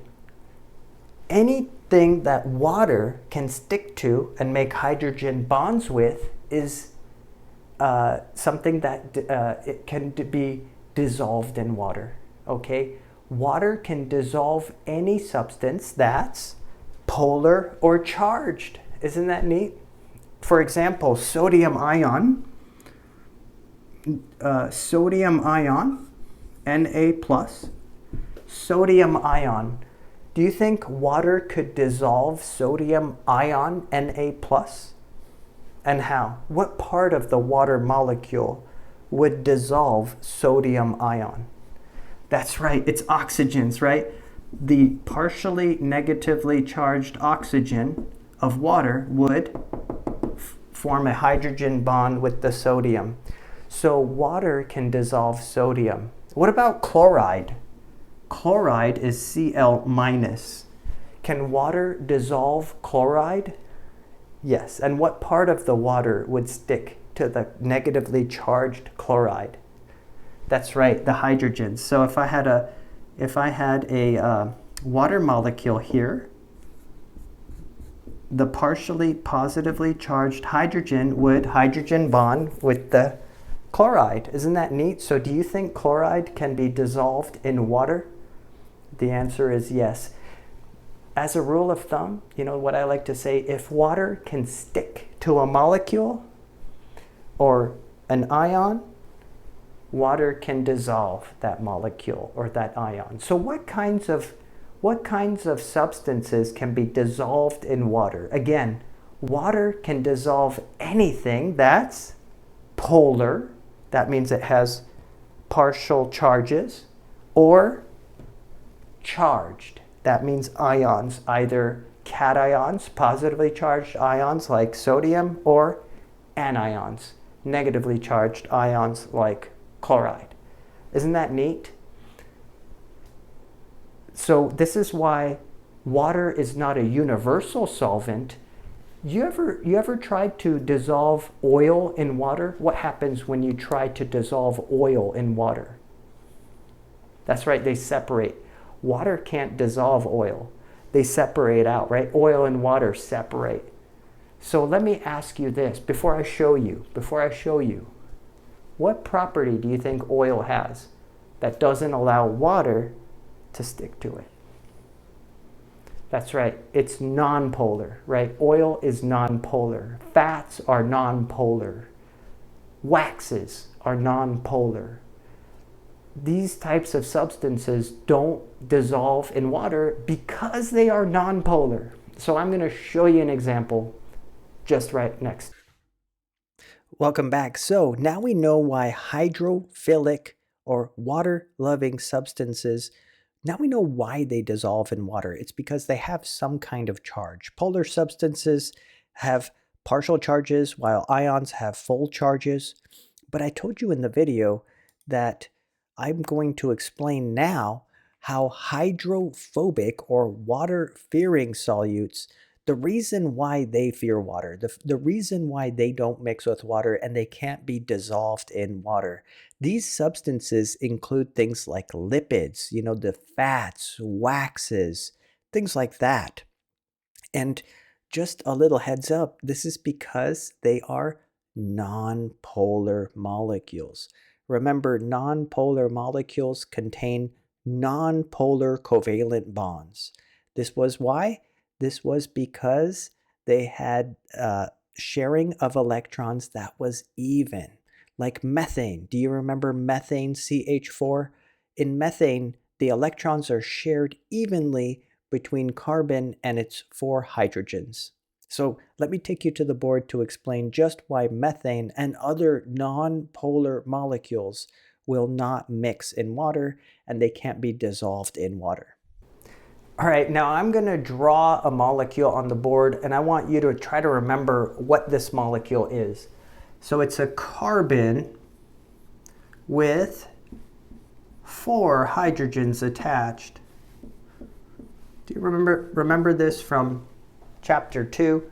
This is known as CH4 or methane.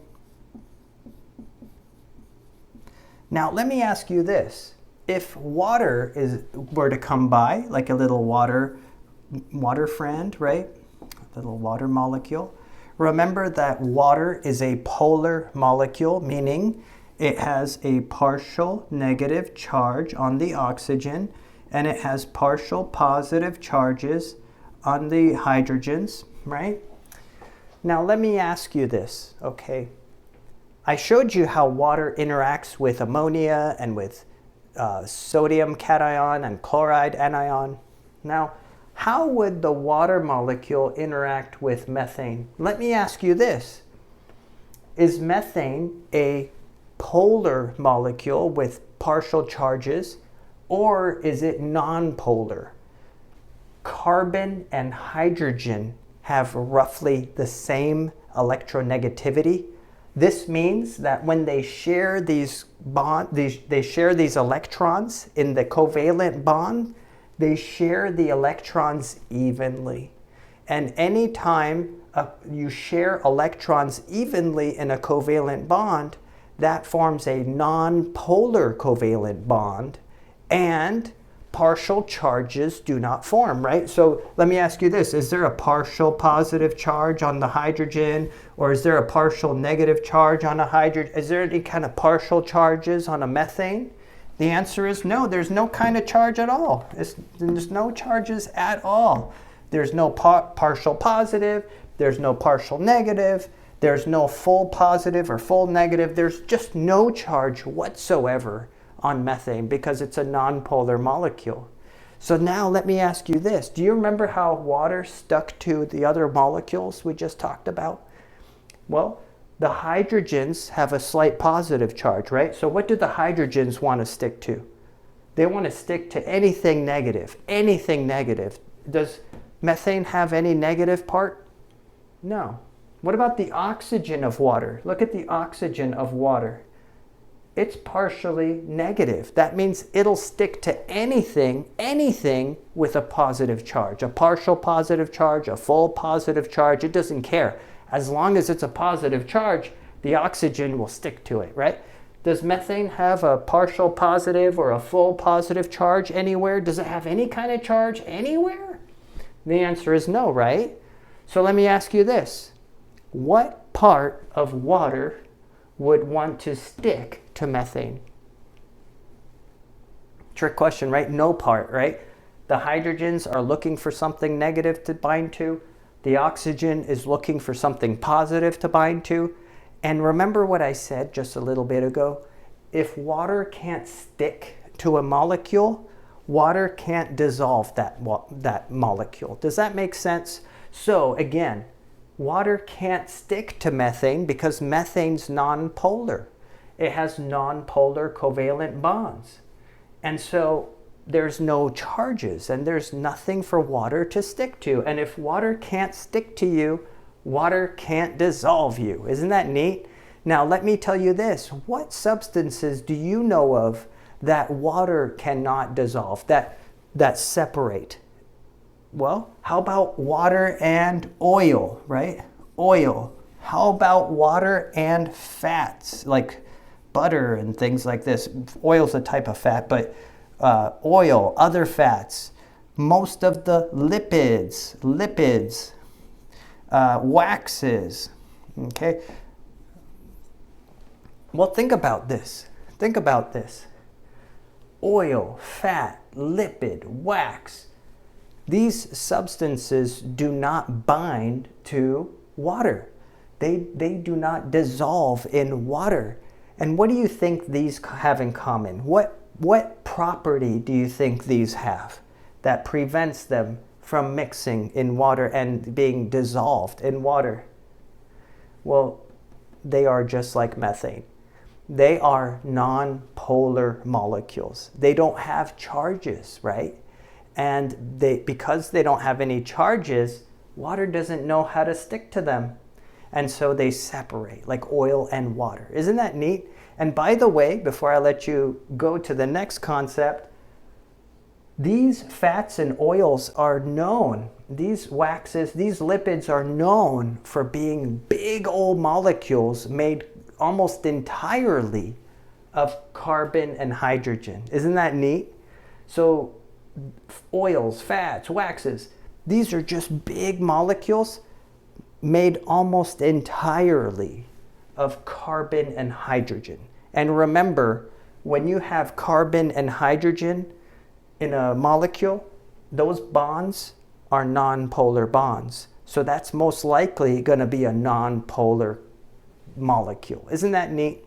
So now you understand, hopefully, at the molecular level, exactly why water is a good solvent for polar and ionic compounds and molecules, but it is not a good solvent for non-polar, hydrophobic fats, oils, lipids, wax, Isn't that neat?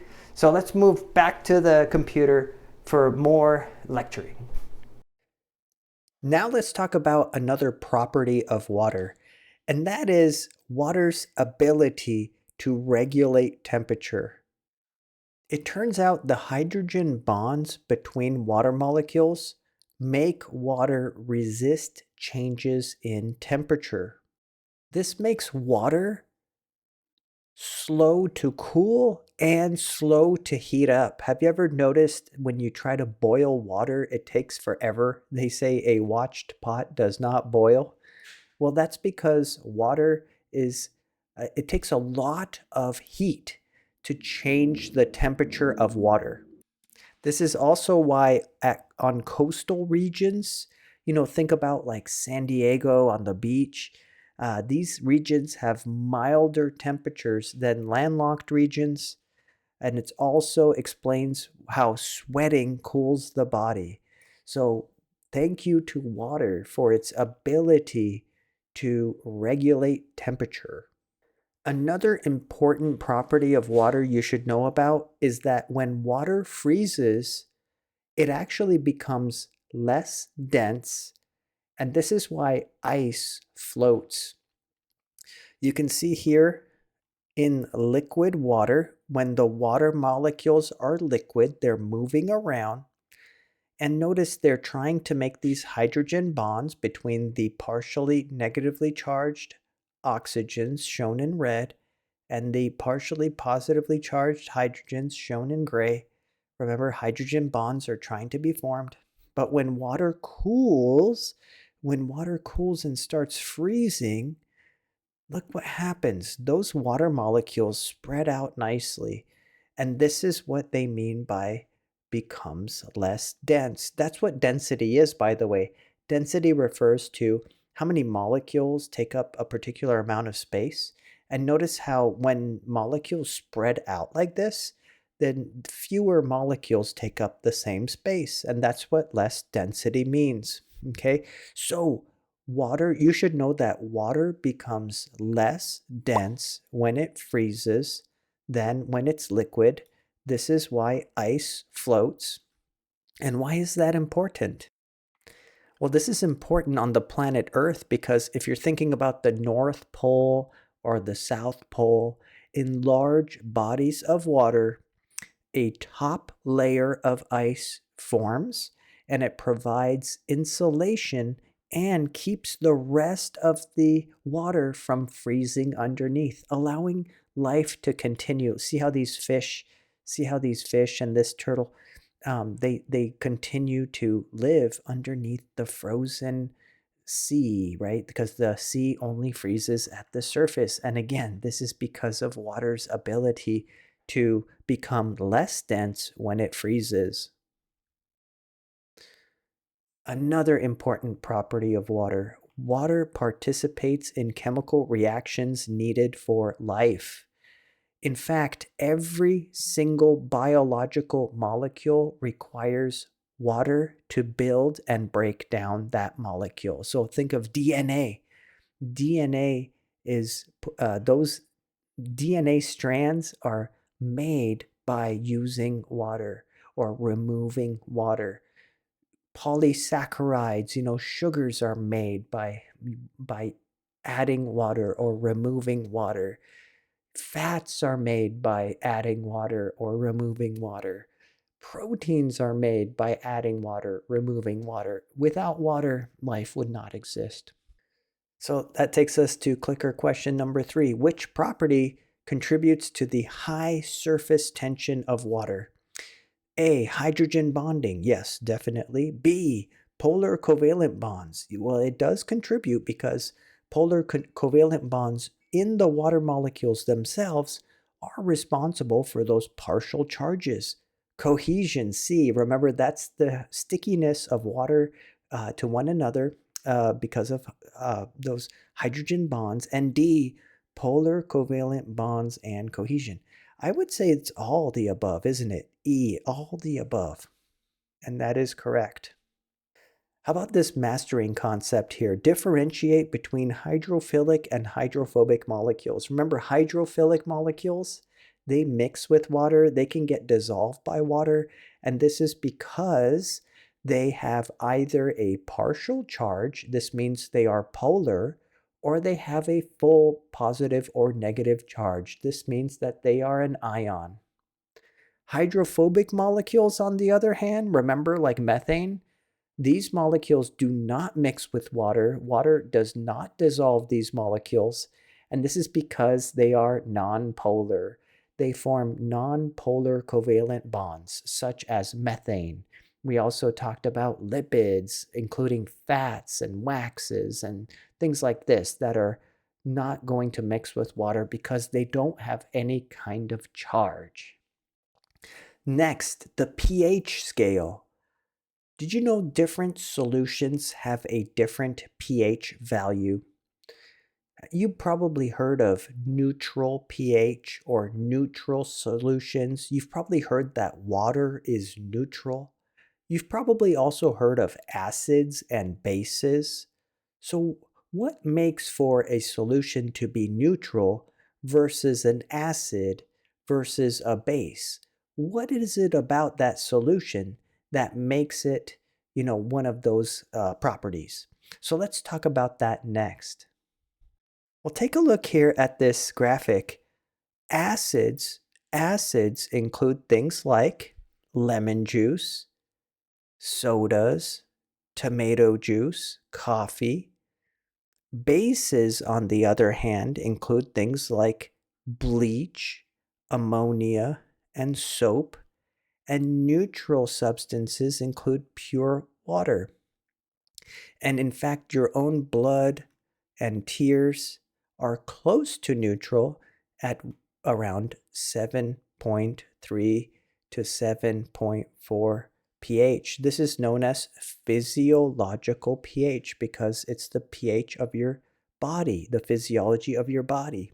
Okay, but what makes them pH 7? You've probably heard of the pH scale in the past. Um, Neutral refers to a pH of 7. 7 is known as neutral pH. Acids have a pH lower than 7, so we're talking about pH 0 through 7. And then bases have a pH higher than 7. This means that they have a pH from 7 to 14, right? To 14.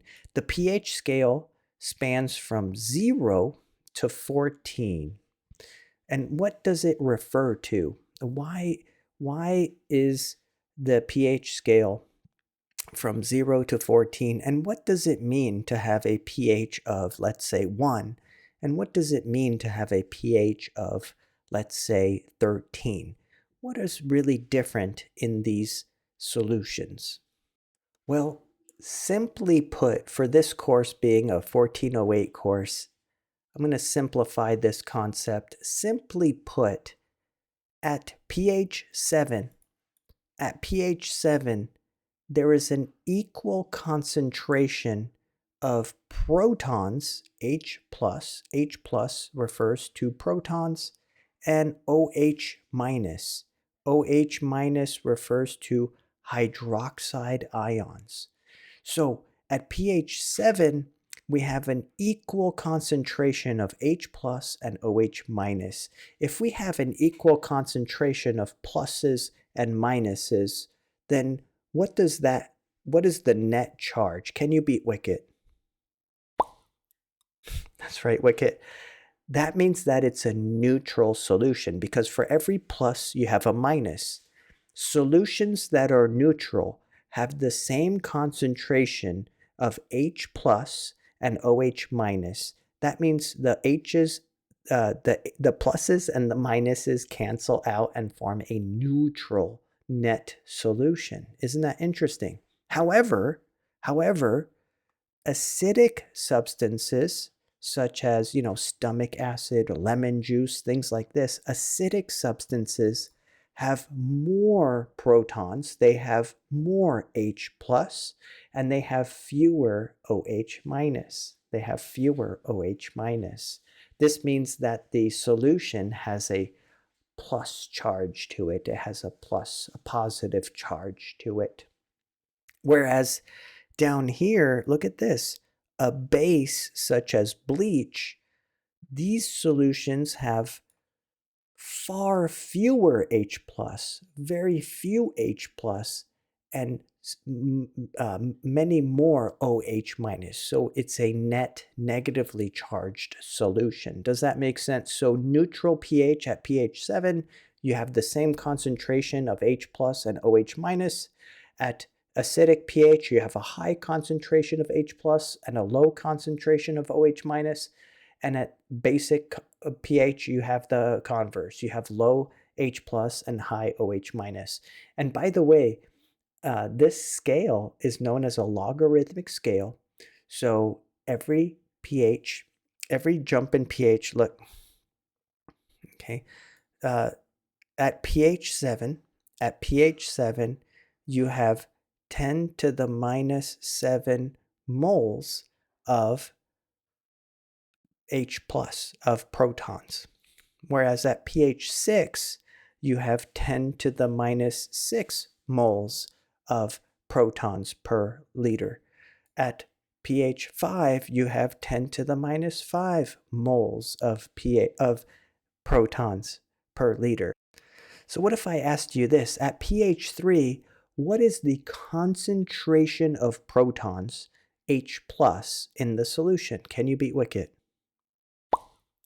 That's right, Wicket, 10 to the minus 3. There's 10 to the minus 3 moles per liter of H+ in a solution that's pH 3. And at pH 2, you have 10 to the minus 2 moles. At pH 1, you have 10 to the minus 1. Notice that the number or the concentration of protons increases by 10 for each step you go towards, acidic solution. Whereas with the basic solution, the concentration of protons decreases by 10. So at pH 10, what is the concentration of protons, H+? That's right, it's 10 to the minus 10. So I hope you get it. That's what I need you to understand. In fact, I believe there is a clicker question here about that. Let's see if we can solve it together, and let's see if we can answer it correctly. Of the following, the most acidic solution is which one? All right, so let's take a look. A solution with a proton concentration of 10 to the minus 2, that's really strong acid, by the way. What pH would this represent? What pH is this? Can you beat Wicket? That's right, pH 2, right? This is a pH of 2. The next one, pH of 12. No, that's a base, right? That's a base.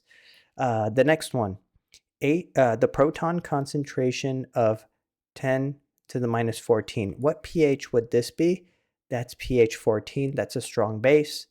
Higher hydroxide ion concentration than proton concentration. No, that's the definition of a base, right? A base has more hydroxide ion than protons, so this would be a base.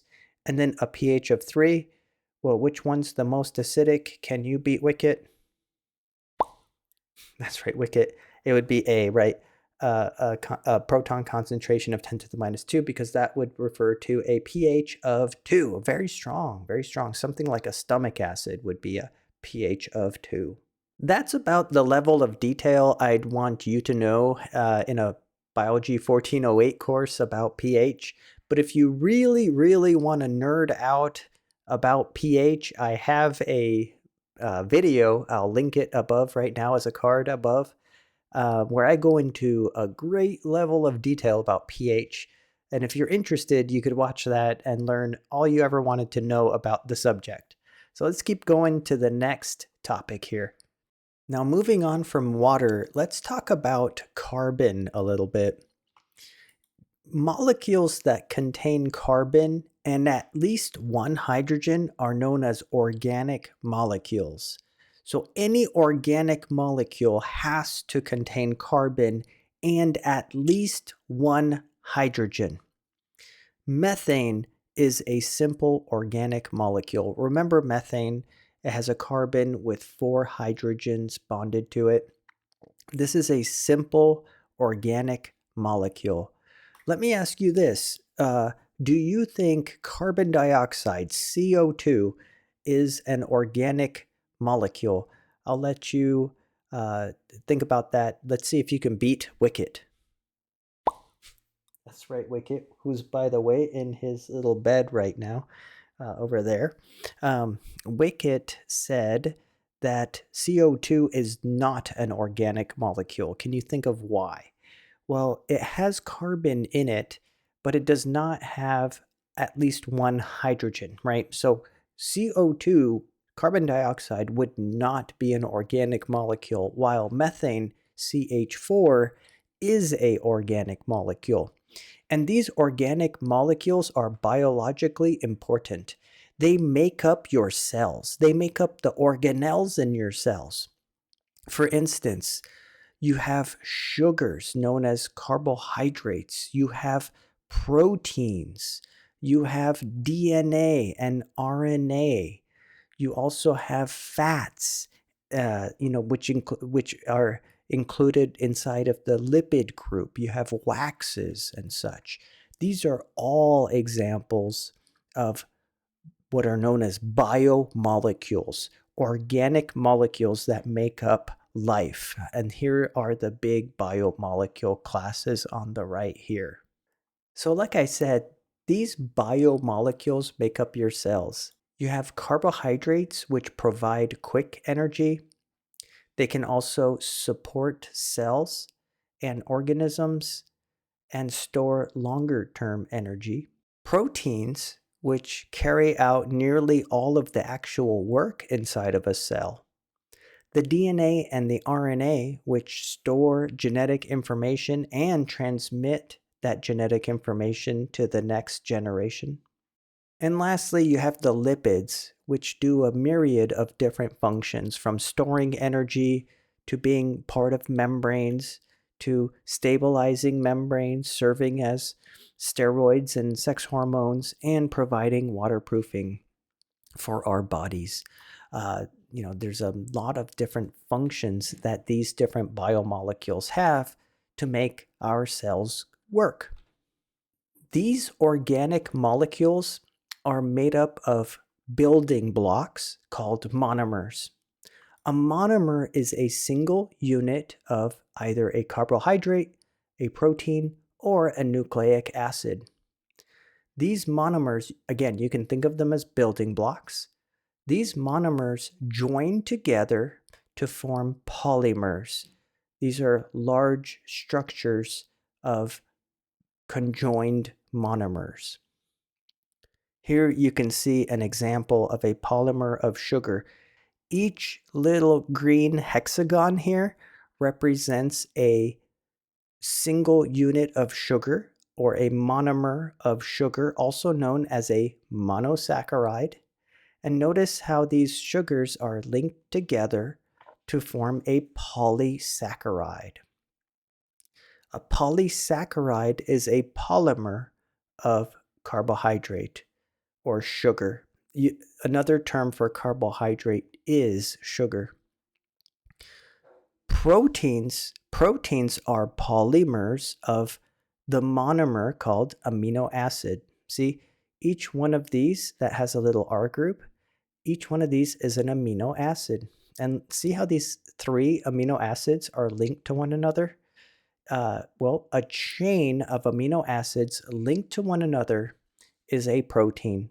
So you could think of a protein like this.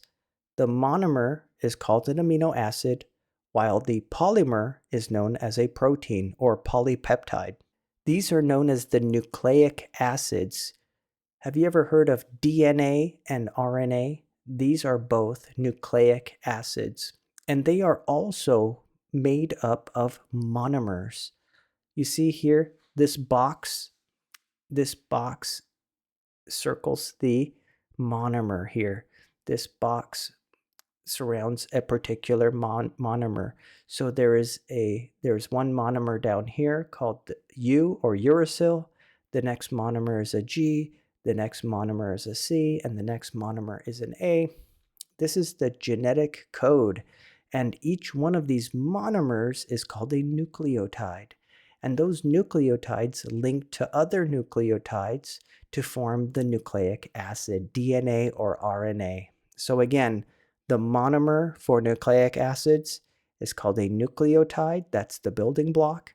When these nucleotides link to one another, that forms the nucleic acid, either DNA, deoxyribonucleic acid, or RNA, ribonucleic acid. Now you might be wondering, how do these monomers link together? Remember when I said earlier that one of the big properties of water is that it's used to build our biomolecules? Well, that's exactly what happens. Through a process known as dehydration synthesis, you can see here that the monomers get linked together by the removal of water. So you can think of it like, to make a polymer, you must remove a water molecule from monomers. And how would you break polymers apart? This is known as hydrolysis. Just like removing water links monomers together to form a polymer, adding water breaks the polymers down. So you should remember that. Again, by removing water, you can build polymers, and by adding water, you break them back down. You see how important water is to life? The polymers are formed by removal of water and broken back down by the addition of water. The removal of water to build a polymer is called dehydration synthesis, also known as dehydration reaction, while the breakdown of a polymer back into monomers is called hydrolysis. In fact, hydro means water and lysis means break. So you're using water to break those bonds. Now let's take a closer look at carbohydrates. Remember, these are the sugars. And remember, carbohydrates include both the simple sugars as well as these polymers called polysaccharides. The monomers of sugar are called monosaccharides, mono meaning one and saccharide meaning sugar. These are simple sugars. So for instance, look at this on the left. This is the simple sugar. This is a monomer or monosaccharide called ribose. It's a 5-carbon sugar. Next to it is a monosaccharide called glucose. It's a 6-carbon sugar. And next to that is fructose, which is a slightly different 6-carbon sugar. These are all examples of monosaccharides, which again are the monomers of carbohydrates. And do you remember what I said earlier? You could actually link monomers together. You could link, for instance, monosaccharides together. By what process? Can you beat Wicket? Yes. Even though he's asleep over there, he got it right. It was dehydration synthesis, right? So by removing water, and by water, I mean this hydroxyl group, this OH right here, as well as this H right here, you see it goes away as water, and that forms a bond, you see? And now the two sugars are linked together as a new molecule called sucrose. In fact, that's what sucrose is. Isn't that neat? Sucrose is a disaccharide. Di means two. Sucrose is a disaccharide consisting of glucose and fructose linked together via dehydration synthesis. Now, how can I break sucrose back down? Do you remember that process? How can I break sucrose back down by breaking this bond to get fructose and glucose again? Yes, remember the answer is hydrolysis. I introduce water to break that bond, releasing the two monosaccharides from one another. Now, do you remember what polysaccharides are? Polysaccharides are long chains of those sugars. Imagine if I took several, here, look, each one of these is a glucose molecule. And look how I link so many different glucose together. That would form a polymer of glucose. Now look at this. This is a substance known as cellulose. Cellulose is the cell wall material of plant cells. You know, like a leaf or a plant. Well, that leaf has a cell. Those leaf cells have cell walls. and that cell wall is known as cellulose, a structural component of the cell. How about in a potato? When you eat potatoes, don't you eat a lot of starch? Starch is also a polysaccharide. It is a long chain of glucose as well. And this is for energy storage. In you and me, we also store energy with long chains of glucose. It's polysaccharide of glucose called glycogen. And did you know glycogen is stored in mainly our liver as well as our skeletal muscle? Isn't that neat? So all of these are polysaccharides, though cellulose is more a polysaccharide for structural support of plant cells, while starch and glycogen are for energy storage in plants and animals, respectively. Next, what about proteins? Remember what I said earlier? Proteins basically do all of the work inside of your cells. Without proteins, your cells would not function. They wouldn't grow, they wouldn't divide, they wouldn't signal to one another, they wouldn't be able to process anything, they wouldn't break anything down or build anything. Proteins are vital to the cells. They are the workers of the cells. You see what it says? They do almost everything inside of a cell. And do you remember proteins or polysaccharides are polymers made up of a building block or monomer called what? Can you beat Wicket? That's right, amino acids. In fact, there are 20 different naturally occurring amino acids. These 20 amino acids make up the proteins of biological cells. These amino acids all have the same basic backbone. They look like this. You see this right here, this nitrogen with 2 hydrogens is known as an amino group. This right here on the right, this carbon with 2 oxygens and a hydrogen is called a carboxyl group. In the center, you have a carbon with a hydrogen. And then you have this R group here. This is a variable group. It depends. You know, all 20 of the amino acids share the gray area. And the thing that makes all 20 amino acids different is simply this R group, also known as the variable R group. And do you remember you simply link these amino acids together via dehydration reaction to form a protein? So here you can see the different amino acids. Notice how these 3 amino acids all share the same backbone, right? The amino group, the carboxyl group, the alpha carbon here, but they vary in their R groups. You see, these are R groups. Glycine has an H as its R group. Cysteine has a CH2SH as its R group. Tryptophan has this large ring structure as its R group. So again, you have 20 different amino acids, and they have different properties. Like, for instance, some of the amino acids are polar, some of the amino acids are nonpolar, some of the amino acids are charged, some are really small, some are medium, some are bulky, and they link together to form our proteins. And again, how do you link amino acids together? Well, this is the same with all of them. Dehydration synthesis, right? Look, here's an amino acid on the left. Here's another amino acid right next to it. And I'm going to link these 2 amino acids together by dehydration synthesis, by removing a water molecule. And that forms a bond called a peptide bond. And that's how you make a protein, by linking these amino acids together by dehydration synthesis. And if I want to break these amino acids apart, right, this dipeptide apart, if I want to break that bond, what do? That's right, I introduce water. I use water for hydrolysis to break those amino acids back apart. And these amino acids are so important. Once these amino acids are linked together to form proteins, these proteins fold to form unique 3D shapes. You see, here is a protein in its 3D shape. This is known as a properly folded protein. Proteins fold into a 3-dimensional shape, like this egg protein. But do you know when you heat an egg, you can actually cause the egg to, turn white, right? The clear part of the egg turns white. Well, it has a lot to do with how this protein gets misfolded. It's also known as denatured. A normal protein can become denatured if you heat it or if you treat it with other extreme environmental insults.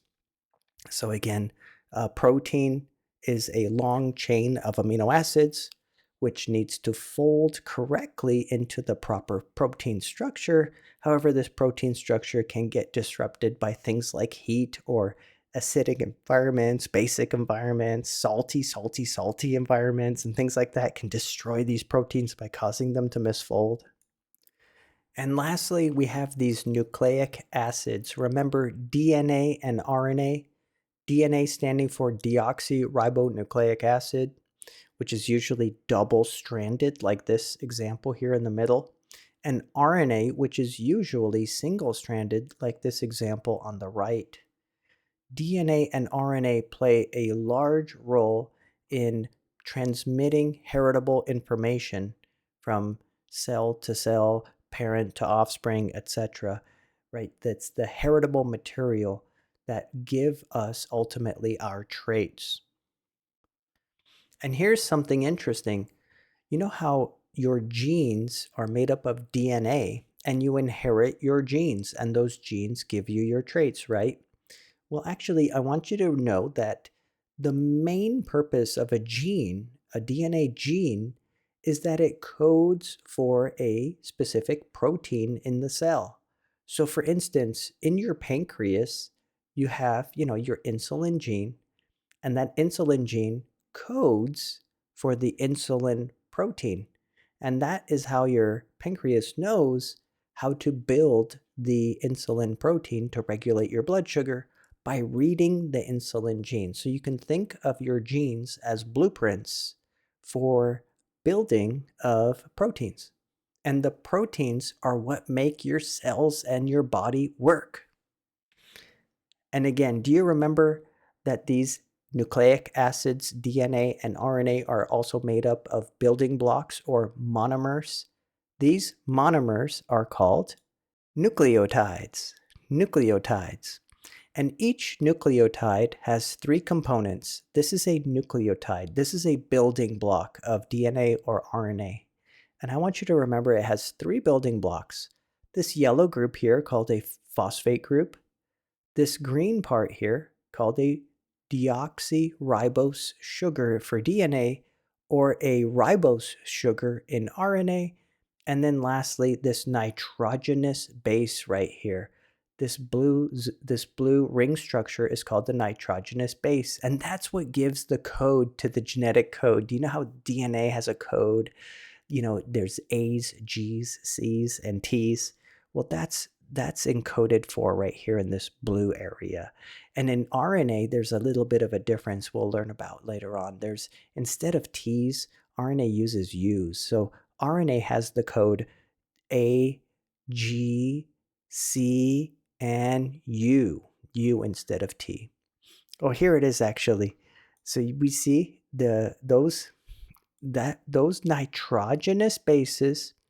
Those nitrogenous bases for DNA are A's, C's, G's, and T's, depending on which nucleotide you're looking at. But remember that T's are found in DNA only. RNA uses U's or uracil instead of T for thymine. Okay, so the genetic code for DNA is A, C, G, T, and the genetic code for RNA is A, C, G, U. And do you remember these monomers or nucleotides? They have to link together to make DNA or RNA, right? The nucleic acids. How do they link together? Well, obviously through dehydration reaction. This nucleotide will link on to the adjacent nucleotide by removal of water, dehydration reaction. And here you go, you have a dinucleotide. You have 2 nucleotides linked together. And what if I wanted to break them back apart? You guessed it. Again, I will use hydrolysis. I will use water to break that bond, releasing the 2 nucleotides from one another. All right, are you ready for the last group of biomolecules? Now we're talking about the lipids. Lipids include things like fats, hormones, waxes, oils, these types of things. Lipids tend to be hydrophobic, meaning that they do not mix with water, and this is because they are nonpolar molecules. By the way, lipids, unlike carbohydrates, proteins, and nucleic acids, do you guys remember the carbohydrates, proteins, and nucleic acids?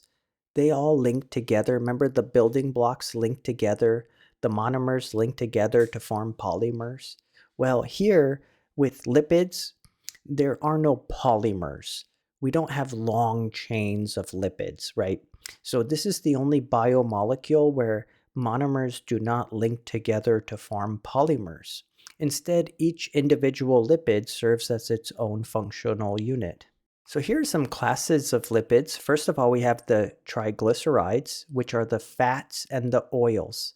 Here is a fat molecule on the left. This fat molecule is there to store long-term energy. Long-term energy storage is a very energy-rich molecule. On the right, we have a different class of lipid called a steroid. And these steroids, they have 4 fused rings. You see, here's 1 ring, 2 rings, 3 rings, and 4 rings.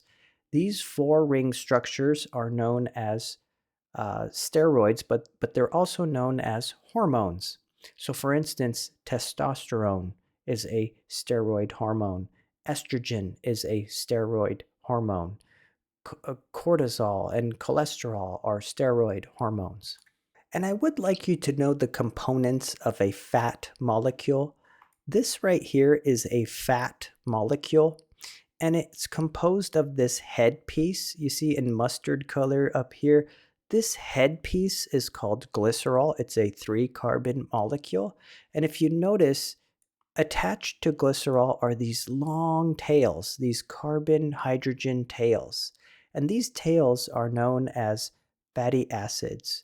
So we have a glycerol headpiece with 3 attached fatty acid tails. So that's what we need to know about fats. Fats are comprised of a glycerol head with 3 fatty acid tails. Here's something else to note. Notice how these 2 tails are known as saturated fatty acid tails, while this tail on the right is known as an unsaturated fatty acid tail. Do you see a difference here between the 2 tails? I see the difference here. There's a double bond between carbons in this tail. Anytime you see double bonds in the fatty acid tail, this makes it an unsaturated fatty acid. But notice here on the left, you only have single bonds between the carbons in the tail. These are saturated fatty acids. So what do you need to know? You should know that if the fatty acid tail only contains single bonds, this is known as a saturated fat or saturated fatty acid, whereas if you see a double bond in the tail, that is known as an unsaturated fat. And why is that interesting? Well, because saturated fats are solid at room temperature, such as butter, whereas unsaturated fats are liquid at room temperature, such as vegetable oil. In fact, saturated fats are most found in animals, while unsaturated fats are most likely found in plants. And this is why fats from animals, like lard and butter, tend to be solid at room temperature, while fats from plants, like vegetable oil or olive oil, they tend to be liquid at room temperature. It's simply because of this little double bond in the fatty acid tail. Isn't that neat? And yes, even a single double bond makes it an unsaturated fat. And then the last type of lipid we're going to talk about are waxes. Waxes are another class of lipid which are composed of fatty acids combined with alcohols. These waxes are particularly hydrophobic. They do not mix with water. They are non-polar molecules. And in nature, waxes are great to form waterproof seals, such as the cuticle that stops leaves from drying out. And also here you can see beeswax in the honeycomb shape of their hive. All right, and that leads us to clicker question number 5. Let's see if we can answer this one. Which monomer is incorrectly paired with its polymer. So let's see. Are proteins made of monopeptides? I don't even know what a monopeptide is. Remember, it should be called an amino acid, right? Proteins are made up of building blocks called amino acids. So I already think A is the incorrectly paired answer choice, but let's go on to B. Are carbohydrates made up of building blocks called monosaccharides? Well, that's true. Are nucleic acids, DNA and RNA, made up of building blocks called nucleotides? That's also true. Are lipids not made up of building blocks? Remember, that's also true. Lipids are just in and of themselves a lipid. They don't have building blocks that make up polylipids or anything like that. So again, I think A is the right answer choice because there's no such thing as a monopeptide. They are called amino acids. And yes, that was the solution there. And with that, we end this long chapter. Thanks for bearing through it till the end. I hope you learned a lot. Let me know if you have any questions in the comment box below, and I'll catch you guys next time. Dr. D, Dr. D, Dr. D. Dr. D, Dr. D, Dr. D. A Dr. D, Dr. D, Dr. D. Dr. D, Dr. D, Dr. D. A Dr. D, Dr. D, Dr. D. Dr. D, Dr. D, Dr. D. A Dr. D,